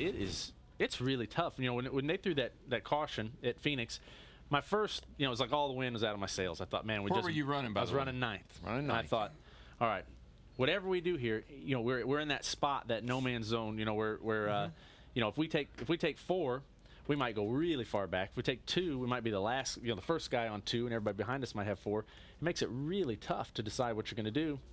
And just what you were saying, there was a lot of truth in that. You know, you got to plan on 3 green-white checkers, but you got to race like there's only going to be 1. Yeah. So Bob said, hey, we're gonna do this. We're gonna take 4. And it ended up being a good call, but I was worried about being the green-white. I was worried about being one of those cautions, being back there in the back. But very, very tough, and I think it's going to change the shape of our racing. Did he ask? You know, one of the things does he ask you, what do you think? Bob is polite. He makes it seem like I have a little say in it, but I do not. You know, he does what he's going to do. Bob Osborne, right. the crew chief. Crew chief makes the call. It doesn't always end that way up here. Hey, we appreciate you joining us in the Hollywood Hotel. Remember last year when you were talking with us and Jeff wore an outfit and you could hardly you have finish. That on tape. I'd like to see that. Yeah, let's roll that if we have that piece of tape. Thanks, Carl. Hope you do well today. Hey, what do you take from your wins here in the past that you can apply to this race today? You know, not much. I mean, you know, it's a different year. You know, there's so much that's happened, and you know, hopefully our car is as fast as it's been here in the past. Bob worked really hard on it. The Saflak Fusion was good in practice, but you know, the weather's changed a little bit. I'm sorry, I'm still struggling with Jeff Hammond's outfit. I can't believe it. We all are, Carl. You ought to be in here, Carl. Hey, yeah, if I was standing, I wouldn't make fun of you there, Jeff. You're a brave man. I know you're a real cowboy. What was that? What were you wearing? Was that an ascot or what was that? Never mind. Okay. My man Hammond. Yeah. Now, I didn't know you were like a real rodeo man and all that. I didn't know you know, I didn't understand at the time. He isn't, Carl. He isn't. How do you know? He just has the outfit. All right. Well, but I'm asking you a question. Do you like what I got on today better? I do. And my wife was commenting. We were watching in the motorhome. And how did you tie that tie just right to get the star in the perfect place and show the stripes and everything? That's pretty amazing. Because I have got talented hands for one thing. This is Texas. Hey, we got to have the Texas Lone Star in Texas. You know. Speaking of your wife, congratulations too. And I know many have said on the addition to the family. And Darrell has often talked. How does that? You've gone through some races. I know you focus on driving, but it does change things, right? Yeah. At home and what you think about. It hasn't mellowed me out any. What about your routine? How's it go? Is that changed any? I'll tell you what. I had to be careful because I can waste a lot of time just sitting there staring at her, you know. And it's not wasting time, but I can, you know, not get up and go to the gym as early as I need to because I'm just sitting there staring at her. It's the most amazing thing in the world. So Kate's been doing a great job. She's the most amazing mother in the world, and I'm very fortunate to have her. How about the sleep? Are you getting enough rest? She does sleep. I'm very fortunate. I didn't sleep at all, my mom said. So I think my mom was kind of hoping that she'd get a little revenge, you know. But payback. Annie's been sleeping, and she all she does really is eat. We change a lot of diapers, and she's doing well. Speaking of eating and diapers, you got to run 800 miles a day if this thing goes off like they're planning. Does he wear a diaper? No. Well, he's got Scott's. Is that? I don't know. Scotch. No, that's a different kind of Scotch. But he is I'm gonna let that one go, Jeff. All right, because you got a full tie on. I'm gonna let that go. Yeah. But you are going to be. You do have a lot of work to do today. We do have a lot of work. We got a great fast and all forward, and I'm excited for the nationwide race. I'm pretty excited to run, 800 miles in a day. I mean, Carmichael Training Systems, all these guys have been getting me in shape. I've been working out hard, and I'm kind of excited to see if I can do it. But I do hope we get this race in today. And speaking of Ford, our built Ford, tough Track facts, 15 different winners in the last 18 Texas Cup races. Ford leads all manufacturers with nine wins. And Carl Edwards, the only driver to sweep both Texas Cup races. That happened in 2008. Carl currently in the 99 Ford, the Roush Fenway Ford, 8th in points. And we wish you luck, and hopefully that next win will come soon. I know there's a difference, and you tell us the idea you want to win races, but you want to stay in that window to get into the chase. Yes, for sure. We feel like we have a championship caliber team. The guys have been working hard. We want to get Scotts and Affleck and all these guys into victory lane, but the big picture is 10 races in the chase and getting all those points. All right, we know how good you are here with the wins you have at Texas. How about the new spoiler so far? What can we expect from your perspective when they dropped the green flag? Hadn't had a lot of practice running in the pack. Right. I haven't run with too many cars, but I can tell you going down in the corner, the thing that's good is that my car does the same thing through the corner now. It's more uniform. Instead of going in and touching the splitter and getting tight or getting loose or whatever, it seems to do the same thing. It'll hopefully be more simple for the guys to race, and that'll produce better racing. Well, what does Bob say? That's what's important. Bob Osborne. Well, we'll find out soon enough. Bob just keeps his head down and writes numbers and just ignores me. That's thanks, Carl. The crew chief don't have fun, be safe, and we'll continue expanded bonus pre-race coverage. By the way, Bill Richards is our Plant producer. some seeds. It's directed raining out there. You by can Derek Manning. grow some beautiful grass and gardens. Thanks, guys. Fox NASCAR Sunday, we have yet to get things going at the Texas Motor Speedway because of rain in the area, lingering showers, so don't want to start unless we're sure we can get through this thing. It becomes official once we get to the halfway point, 501 miles, along with Darrell Waltrip, Jeff Hammond, the Cowboy. I'm Chris Myers. Can I challenge you on one thing? All right, thanks we to do Carl have things Edwards. going here. Yeah, we got a lot going on. Not racing, but we are having fun. Well, you're always planning the next step and your Verizon checklist once we do get racing. We're going to get racing here for too much longer, but let's take a quick look at it. Okay, you're going to help me check it out this time, Darrell? Let's check real that quick. out. Right. Weather plus no practice is going to make a big challenge for a lot of these teams. A lot of wrecks, potential spin out, so you got to be careful about what's going on there. Spoiler plus balance. A lot of these guys, again, with the new spoiler, they're not too sure exactly where the balance is going to be. Talk about Bob Osborne and the 99 crew. Hopefully they got it designed like you need to. But one other thing we don't overlook, engines plus RPM. We're going to see a lot of RPM, especially if we run later on this evening. These guys are putting out 900 horsepower, almost 10,000 RPM, 500 miles. You could have a problem with engines. How come you keep leaving off tires? You know? Is that like tires? Tires, yeah. Tires are not going to be a problem. How about tires? What are you going to do? Tires are not going to be a problem. Just put 4 on it's when a you brand come new down tire there. combination that we have not had here before. Okay. They did a tire test here, but nobody's raced, not even the nationwide cars. No information. Talk about spoilers. I'm worried about my tires. All right, I'm worried about the weather and giving everybody an update on whether we're going to race later today or tomorrow. Either way, you'll see it on Fox. But Denny Hamlin is a guy who still wants to race even after knee surgery. He toughed it out last week. In the race, remember he was going to have the surgery on Monday. We got rain delayed. This was in Phoenix after the Martinsville incident, the surgery, and he ended up racing 376 laps. Even though he was a few laps down, he hung in there. And let's join him now. He's with our Steve Burns. All right, thank you very much, Chris, with Denny Hamlin, who's been nice enough to come out of the bus and spend some time with us. So first question is, Denny, how do you feel? How does that knee feel? Well, I mean, during the weather like this, I think, a lot of people have the joint pains and things like that. The weather really seems to aggravate it, and for me it's the same thing. It's it does ache quite a bit, and I wish it would have taken a bigger stride than it did this past week, but I am better than I was at this time last week. The only problem is I'm only about 5 to 10% better instead of like 50 is like I hoped, but that's just part of it. We had to run that whole race last week, and I felt like it was important for myself and the team to do that, and I know it's just, we're going to have to endure this, and once we can get through it, then we're going to be better in the long run. Denny, people had a lot of different opinions about whether or not you should have run the entire race, particularly when you got 2 laps down. DW just paid you a huge compliment. His opinion is that you were sending a message to your race team. Is that true? Well, I mean, they've really had to put up with a whole lot, that's for sure, and understanding we're coming from a race win, and it's hard for my team to swallow that. We just won a race, and then we're going and we know we're going to set ourselves back for a few weeks or so, but I'm doing this for the long run. I'm doing this for when it comes chase time, if we're in that right position come September, that we're going to be stronger than what we were if I didn't do it. So I'm trying to just put a Band-Aid over things for right now, and knowing that when I pull that Band-Aid off in September, we're going to be better than what we would if we wouldn't. Before we go back to Chris Myers, I have to ask you, you and Michael Jordan have become friends. Will the Bobcats win their series against Orlando? Of course they will. The fan of me says, of course they will. All right, thanks a lot, Chris. All right, thanks to you. Boy, he's a good company if he's hanging out with Michael Jordan. Yeah, well, you know, Jordan now he's owner of the Bobcats. Yeah, but he's a big fan, so makes sense. And Denny, and he hurt, the knee playing basketball, not related to driving. We had Carl Edwards in here. Remember the Frisbee incident that had an injury, too. So I think drivers, and you tell me, Daryl, they feel a responsibility. I heard Denny talk about an entire team.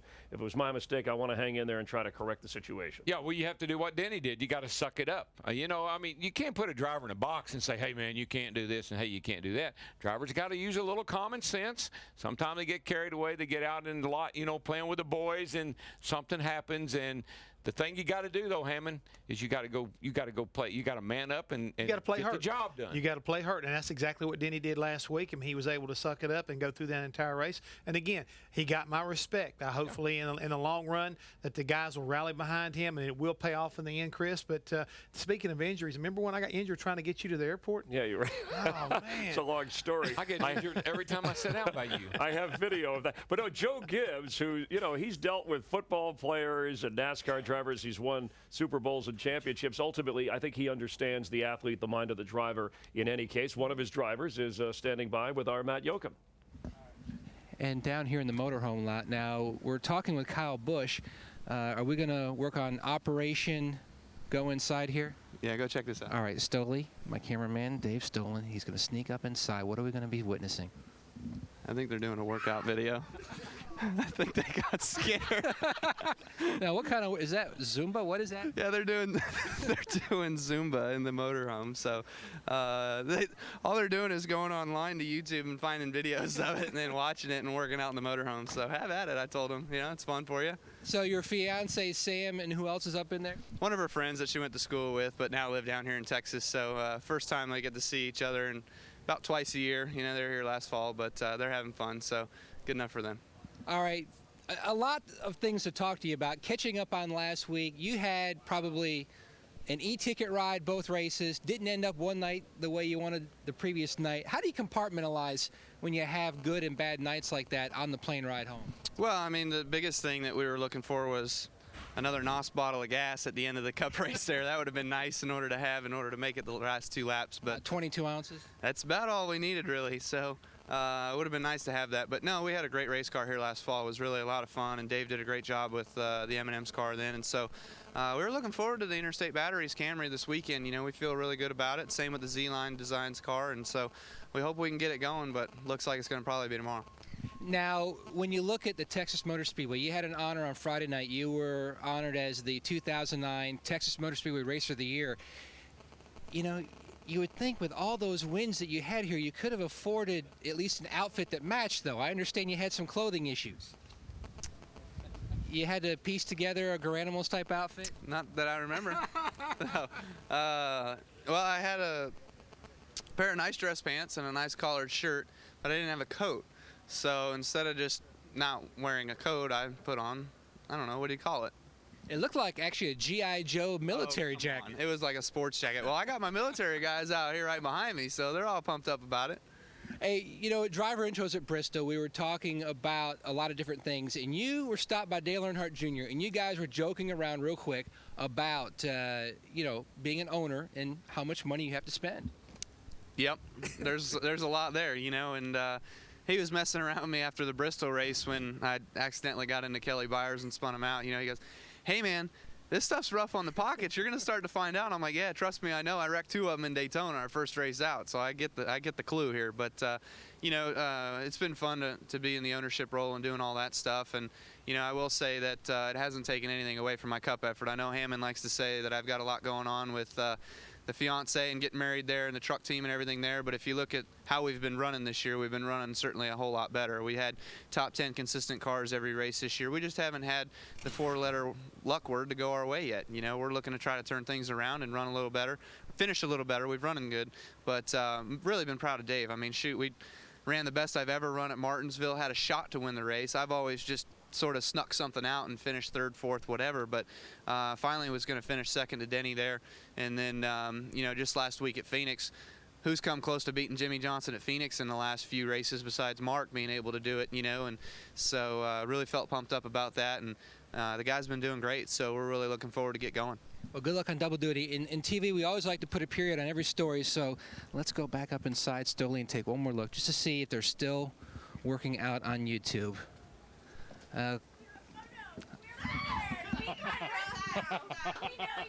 Chris, all right, so that's back to you. Kind of a different version of the Hollywood Hotel, I guess. A very different version. But I did want to talk about Kyle Busch, who had some remarks, obviously, about you and distractions. And he's 12th in points, but it has been a while. Let's check. 19 races since his last win. I think he set a standard, and we expected more victories. And I agree with that part here. They have run well at sometimes, but we've also talked about being able to close the deal. And that's where I was wondering if maybe some of the confusion, all the kind of ideas if he's got a new team, he's got a new fiance, getting everything kind of geared up, if it has kind of like broken down some of that, being able to close out a deal and that communication. He talks about Dave. Now you talk about that relationship, whether or not Dave Rogers are on the same page. So, you know, where are we here? Well, here's what I know about young guys today, young drivers today. They can multitask. Okay. They can just take so many things. I mean, you know, driving a nationwide car, driving a truck, driving a cup car, building a shop, building a house, digging a hole, making a lake, remodeling a barn, flying an airplane. They've all got things that they like to do, and they seem to be able to do them all very well, and always on Sunday, like we were. You put that helmet on, you become focused on your job. You do all that while texting. It's amazing. Yeah, but he was right. He was the only one I've seen so far look like he had Jimmie Johnson beat. Well, and I think he's had the better car in some situations. At least two occasions. Yeah, and yet doesn't have the win. So he's obviously frustrated by that. Somebody not frustrated because he'll start on the front row when we roll in Texas. He is with Roger Penske Racing, our Chris Devoda. Krista? Yeah, that's right, Chris. Starting second whenever we do get this race in is Sam Hornish. You guys, qualifying has been phenomenal for you guys lately. Third in Phoenix, now second. Are you guys onto something? I don't know. We're working hard at it, and you know, the guys that are working on the 1-1 Dodge, we feel like we'd found some things, and we'd been working on some qualifying stuff earlier this year. We just hadn't had enough time to get everything that we wanted to try in. So with the lack of testing that we get, it's definitely, you know, you got to get out there and get those race experience, and you know, get to the race weekends before you can try some of the things you want to do. Now, you know, obviously you get the cowboy hat, you get the six-shooters and everything for winning here. You've done that, winning here 3 times. It was in Indy cars. You have the cowboy hats at home? Yeah, I got the cowboy hats at home. I only got one pair of the six-shooters because they didn't start doing that until, I think, 2006 or so.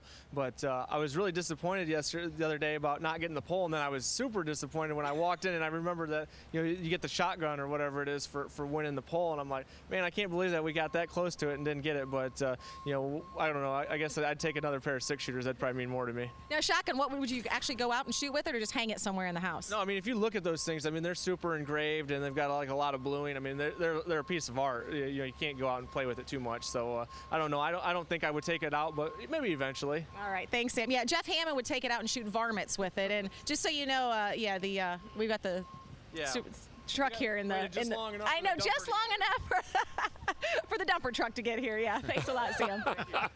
Don't take any. Well, you know what I mean. That's right, Chris. Varmints. Oh yeah, I could shoot them. All right, way to talk about your teammates that way. We're on the same team. I've got a really funny joke to tell you right quick. Oh, really? Okay. Oh, this ought to be good. This is like a bull, like, you know, longhorn steer. You got a point over here, you got a point over here, and a whole lot of bull in the middle. Now you're talking. Okay, as my kids say, great story, bro. Well, these are 2 rocks, and you're the hard place. Thank you very much. That's another way to do it. But Penske Racing, we've talked about before, the lone Dodge team, over the long haul of a season, it has to tax wear on you effect in a negative way when you don't have that support group. No, you know what? I sort of agree and I sort of disagree, if that's possible. It's like you're on an island by yourself. Now, is that good or is that bad? I think in racing, that's not a bad thing. Roger Penske always looks for a niche, somewhere where he can have something different than everybody else. Because if you can't compare, remember the monkey see, monkey do I told you about? This monkey doesn't have anybody to look over to see what he's doing if he's doing the same thing the other monkeys are doing. So being the only Dodge team, I believe, is paying big advantages. The other thing that's big advantage, Steve Addington.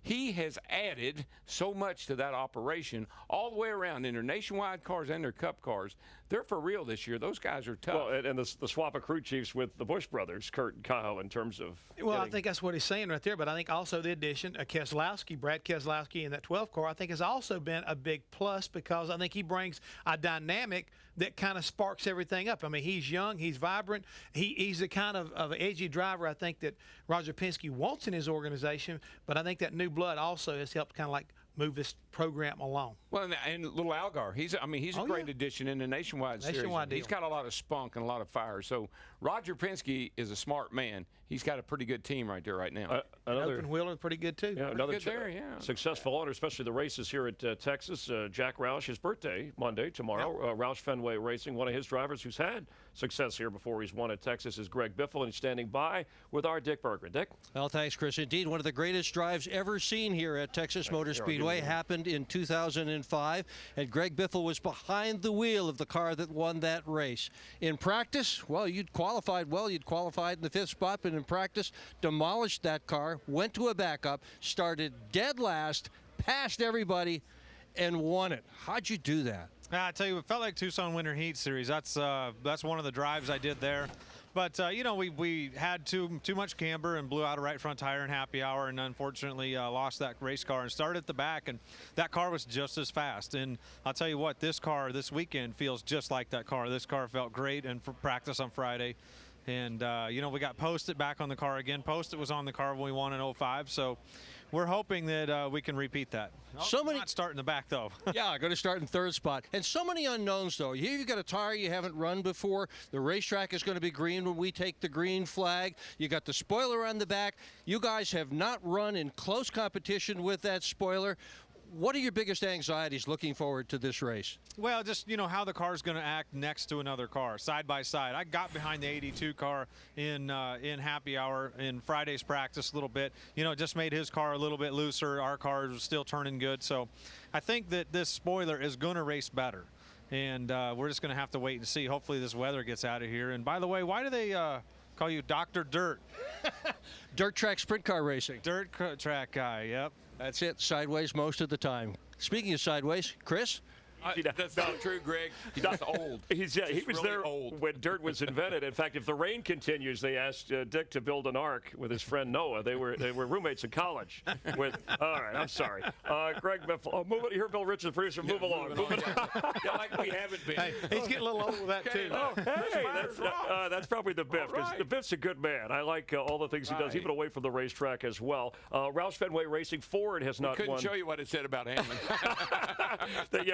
It was X-rated. I'm sorry, it was on the board. Yeah. All right. So what about Ford winning a race? They haven't this year. I know that they've got guys up there in the points, but in terms of the entire team that Biff is a part of. Well, I think the overall organization is much stronger than what it was a year ago because they weren't anywhere to almost be found in the top 12 after having a dominating year in 2008. So big turnaround, I think, overall. Yeah, they haven't got to victory lane, but if you keep knocking on the door, sooner or later you're going to get in. Somebody's going to break through, and Biffle could wind up being the first guy to get to victory lane. And I agree, but this year is so different than last year. I think you'd almost throw last year out. If you want to compare year to year, I'd say go back and compare maybe 08 to this year, because the Roush cars were not in the picture last year. The Childress cars were not in the picture last year. And there were some guys that got in the chase last year that are going to have a hard time getting in it this year because of the performance of those two teams alone. Remember, that's 7 race cars. Yeah, and they've got 3 that are better than they were last year. Roush Fenway has 3 of the top 8. You can't throw 2009 out. It's a new year. In the top 8 in points, 3 of them are Roush Fenway Fords. Greg Biffle is up there. Carl Edwards is 8th in points, and when he left the Hollywood Hotel, always have time for fans, even in the rain. You're watching NASCAR on Fox. We're live in Texas, and we should get an update on the race in just a bit. Welcome back here in Texas. Mark Martin, part of Hendrick Motorsports, says, I don't want to retire, but I'm glad Kasey Kahne is joining things. And some of the drivers, no rocking chair. like Greg Biffle, hanging out, saying hi to the fans who have weathered the rain so far at the great American Speedway in our Hollywood Hotel. We're high and dry. We're holding up just fine. We appreciate those of you who've been watching all afternoon and hanging in there with us. And at some point when we go racing, things will pick up. I promise. Actually, like Justin, running out of bullets, baby. You'll be all right. We got the cowboy right here. All right, the Hall of Fame, NASCAR's Hall of Fame in Charlotte, which is a terrific facility, and tickets are on sale now. NASCAR.com is one place you can go for information, or NASCARHall.com if you want to actually purchase the tickets. Now, there are two different dates. May 11th, it's open. The grand opening. But May 23rd is the actual induction ceremony. Yeah. And Darrell, just comment on this inaugural class. Certainly familiar names to people in racing and well beyond. Well, those are all the founding fathers of the sport, really. They're the guys that the reason we're here today is because of what these guys, the platform they built for us. Certainly the France family, we know what they've done, and you got Dale and Junior Johnson, Richard Petty. They're just the icons of the sport. All I know is I can't wait till we get an opportunity to get down there and get this thing open. A lot of people are making plans to come and visit it, and have the opportunity to say that I've been, I've known all these men, just like you have, Darrell. It really means that much more to me because we've never had our own Hall of Fame before. And note the NASCARHall.com for tickets, and Speed will broadcast a lot of the ceremony activity. And Darrell, I think it's been a long time coming. You have the Pro Football Hall of Fame, you have Cooperstown for baseball, and this, at least from what I've seen, and you've been over there, one of your former cars are in there, they have interactive things that fans can experience as they tour through not only the history, but the modern day era of racing. Yeah, it's so all-inclusive. I mean, you're going to have heroes, you're going to have the hero drivers, but there's so many displays, and they're not made up displays. I mean, these are real cars. I said this, they got an engine in a dyno cell, just like you'd see in a race shop. They got a hauler in there with all the parts. I think you get to experience a wind tunnel, which would be good with your hat. Wind tunnel. Yeah. Mark Martin, his rocking chair might be there one day. And where's your strap at? You know, let's check in. Steve. Woody had a strap on his. Steve Burns is with Mark Martin. All right, thank you very much, Chris. And Mark, we've talked a lot about the Kasey Kahne story, that he's coming to Hendrick Motorsports. You were so enthusiastic about it when you talked to different folks in the media Friday. What about that move to Hendrick Motorsports has you so excited? And also, let me rephrase that. Kasey said that you came to him last September and actually talked to him about soon coming to Hendrick Motorsports. Well, I did. Kasey Kahne is it's the right organization for Kasey Kahne, but he is the right guy for the Hendrick organization, and I am so excited. I can't believe that Rick Hendrick pulled this off, man. It's awesome. It gives me an opportunity, to live in the moment and drive that 5-car and work with this team, throughout our commitment, and then know that they have someone better than me to come in behind me, so I don't have to worry about those guys.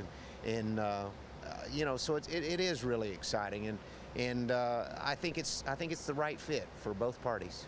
And for Mark Martin, you're going to be in the 5-car in 2011, and you said you want to keep racing in 2012. Do you know what all of the details look like? Good gracious, no, and I'm not worried about it. I've been in this business long enough to know that there's going to be some really fun and exciting opportunities come along. There's no question about it. I just wanted to make sure that there wasn't any mania around. I didn't want to hear nothing about retiring. I love racing. I love the sport. I didn't want to make a commitment past 2011, and I wanted to make sure that Hendrick Motorsports was set, beyond me. And boy, is it ever perfect. So, I'm thrilled about it, and there'll be something that come along. I want to be able to step into another deal where I can help people. It was really fun when I went with Jay Fry and the 01 and those guys over there, and I felt like I was really able to help them along, and it really makes me feel good. And even when I got in the 5-car, I think that I helped show them that they're championship material and real winners, and that's what it's about for me. So I'm having the time of my life. I look forward to a lot longer in racing, and I want to drive a lot longer, and I want to be around the sport. I don't want to go crawl under a rock. To your point about living in the present, where is your race team right now? Performance-wise, are you where you want to be? Do you see areas for improvement? Your assessment early in this season. We've been a little hit and miss. We had an incredible race car in California, and I had a blast there. We had not so great race car at Atlanta. We had a good race car in Vegas, and I'll tell you what, Bristol and Martinsville were phenomenal. Best race cars I've ever had. It's really a shame we had trouble in those 2 races. We certainly had cars that, under the right circumstances, could have won those races. We had a tough time in Phoenix, but we finished 4th because the team digs in and we fight hard, and we ran terrible here Friday and qualified 30th. But same thing, like Phoenix. I believe that we'll race hard and make something of it. So, the new tires that they've brought this year and the spoiler and some things have brought something that we've been a little hit and miss on for setup. The cars are too comfortable right now. And, my cars were really fast last year and weren't that comfortable, and I don't care about comfort. I just want to go fast. And we haven't found a way to make the car go fast yet. We've made them loose, but that doesn't pick the speed up. We've got to find the right combination at some of these racetracks. We definitely had it in California, definitely had it in Bristol and Martinsville, and had a pretty good program in Vegas, but some of these places we still got a little work to do. That's the nature of the business. I mean, the competition is still getting better. Now, we as a team are better than we were a year ago. We know each other better and all, but the tires and some of the changes have been a surprise to us. We didn't get much time. I've had 7 laps in race trim here. So the guys have put together their best plan, and I have a lot of confidence.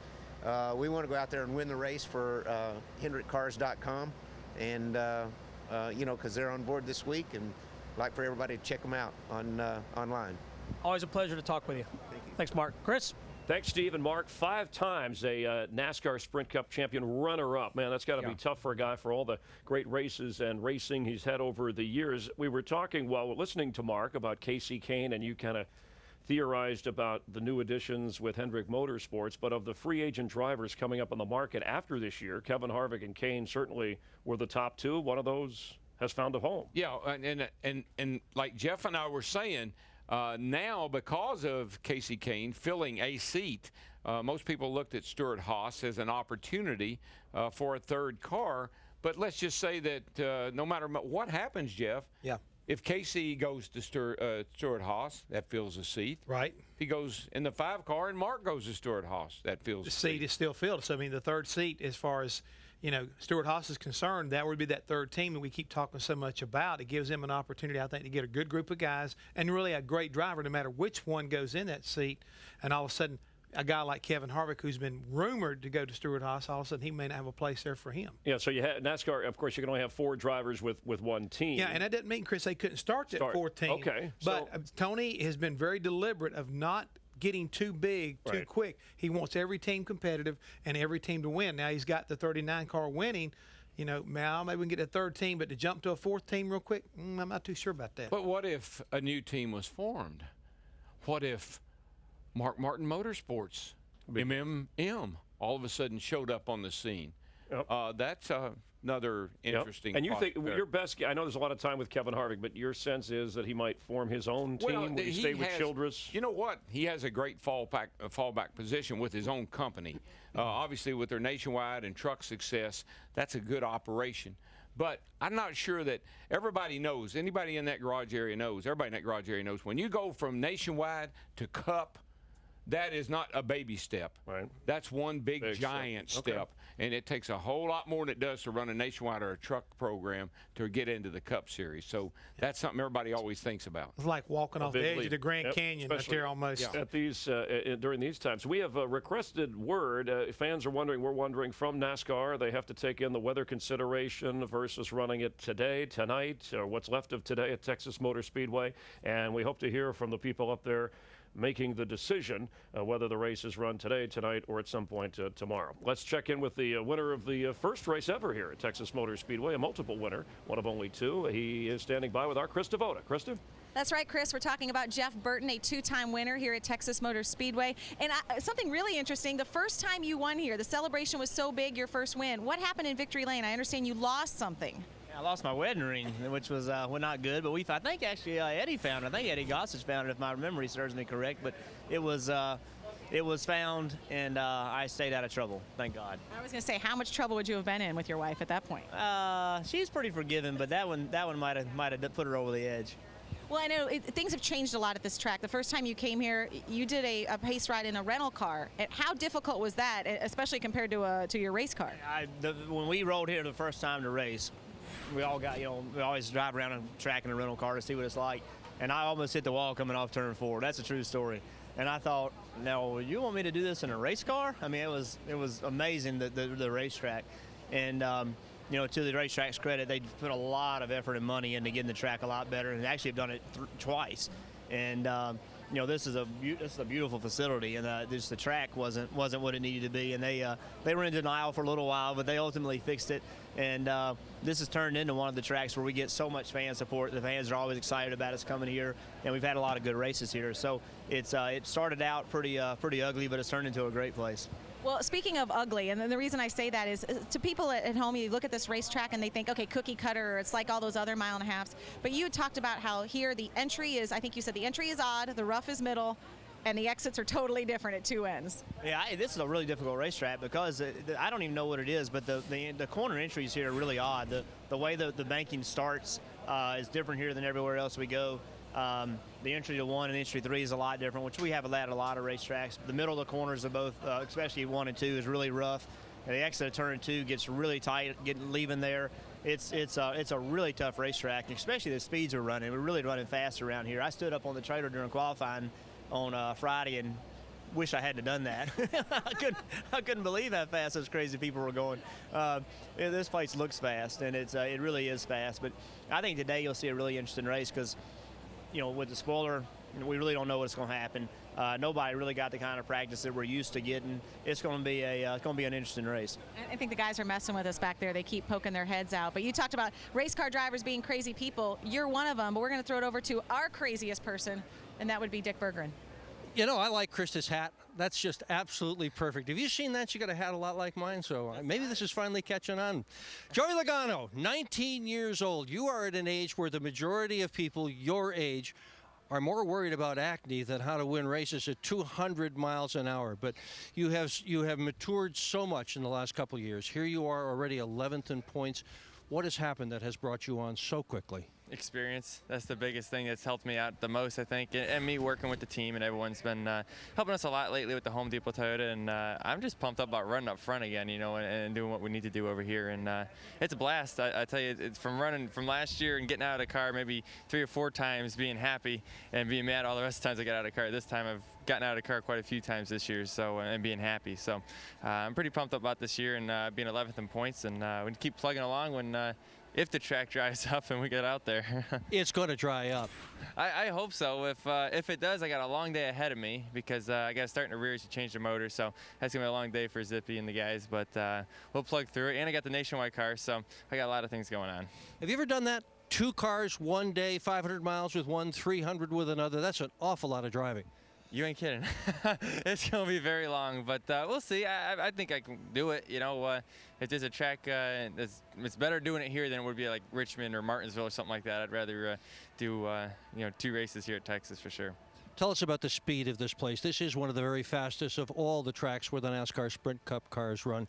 What does it feel like behind the wheel to go this fast? It's awesome. I'd say it's so much fun. This is even a Nationwide car. I laughed in qualifying. We almost hold it wide open.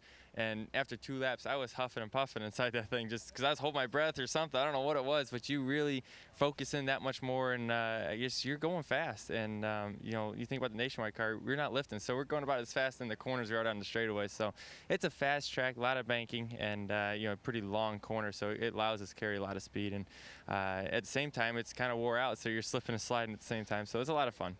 I know you watch this sport in a broad kind of way. Who's the next Joey Logano?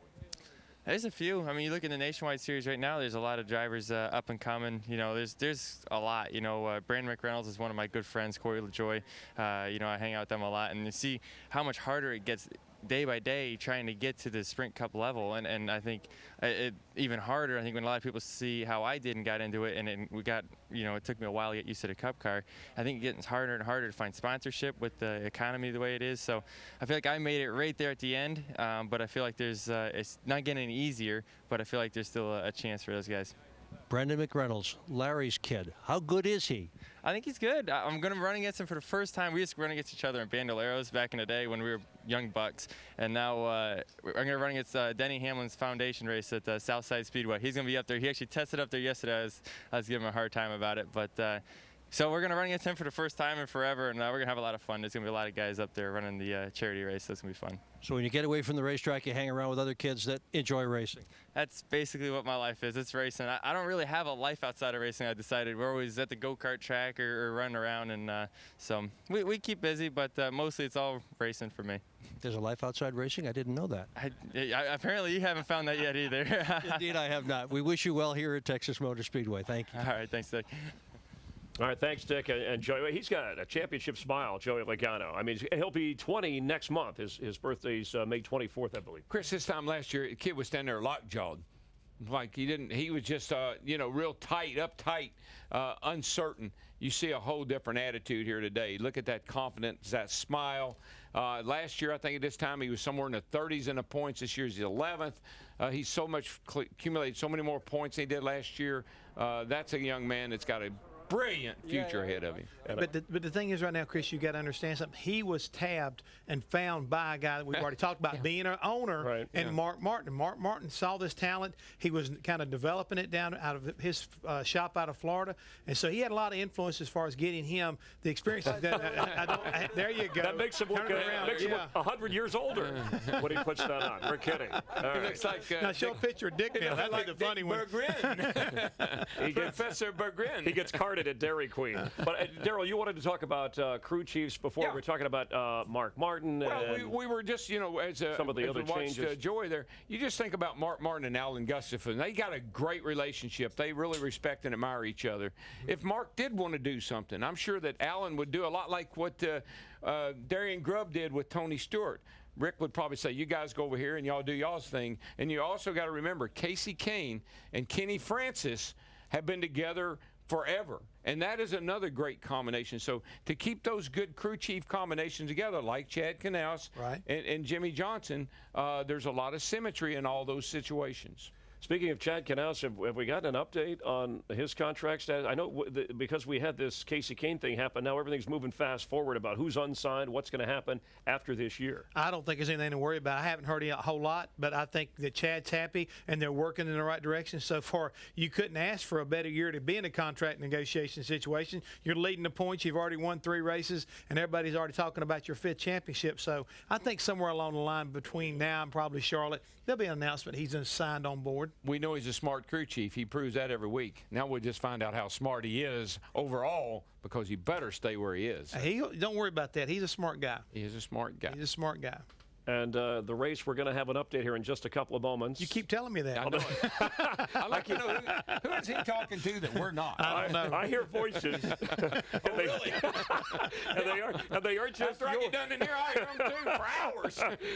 But when we do get to racing, Tony Stewart's a guy. We talked about who could challenge Jimmie Johnson. Kyle Busch kind of took a little pride in that. I saw Juan Pablo Montoya, at least in that race. Yeah. He didn't back down about going after Jimmie. He's the points leader. But I like, Darrell, you said it at the top of the broadcast. It's good that we've had 4 different winners in the last 4 races. We're starting to see, some competitors rise up and challenge the 4-time champ. Tony Stewart is Texas tough, and that may be just what it takes to pull it off when we do get to run this 500 miles. It's a hard race, a lot of side force, hard on a driver. All right, we have word officially you tomorrow. Sure about that? Yes, 12 noon Eastern time tomorrow, 11 Central time here in Texas. We will run the 501 miles. You will see it on your Fox affiliate. NASCAR on Fox. Make sure you join us then. We'll continue the discussion on anything we missed, and we'll have racing, which will be good. Here's what's ahead on Fox. The Simpsons at 8 Eastern, The Cleveland Show, Family Guy, and American Dad. Our thanks to all the pit reporters who weathered the rain, all the drivers who helped us out. Carl Edwards dropping by the Hollywood Hotel. For Darrell Waltrip, Jeff Hammond, and our entire production crew, Bill Richards, Derek Manning, I'm Chris Myers. We'll see you tomorrow for NASCAR on Fox.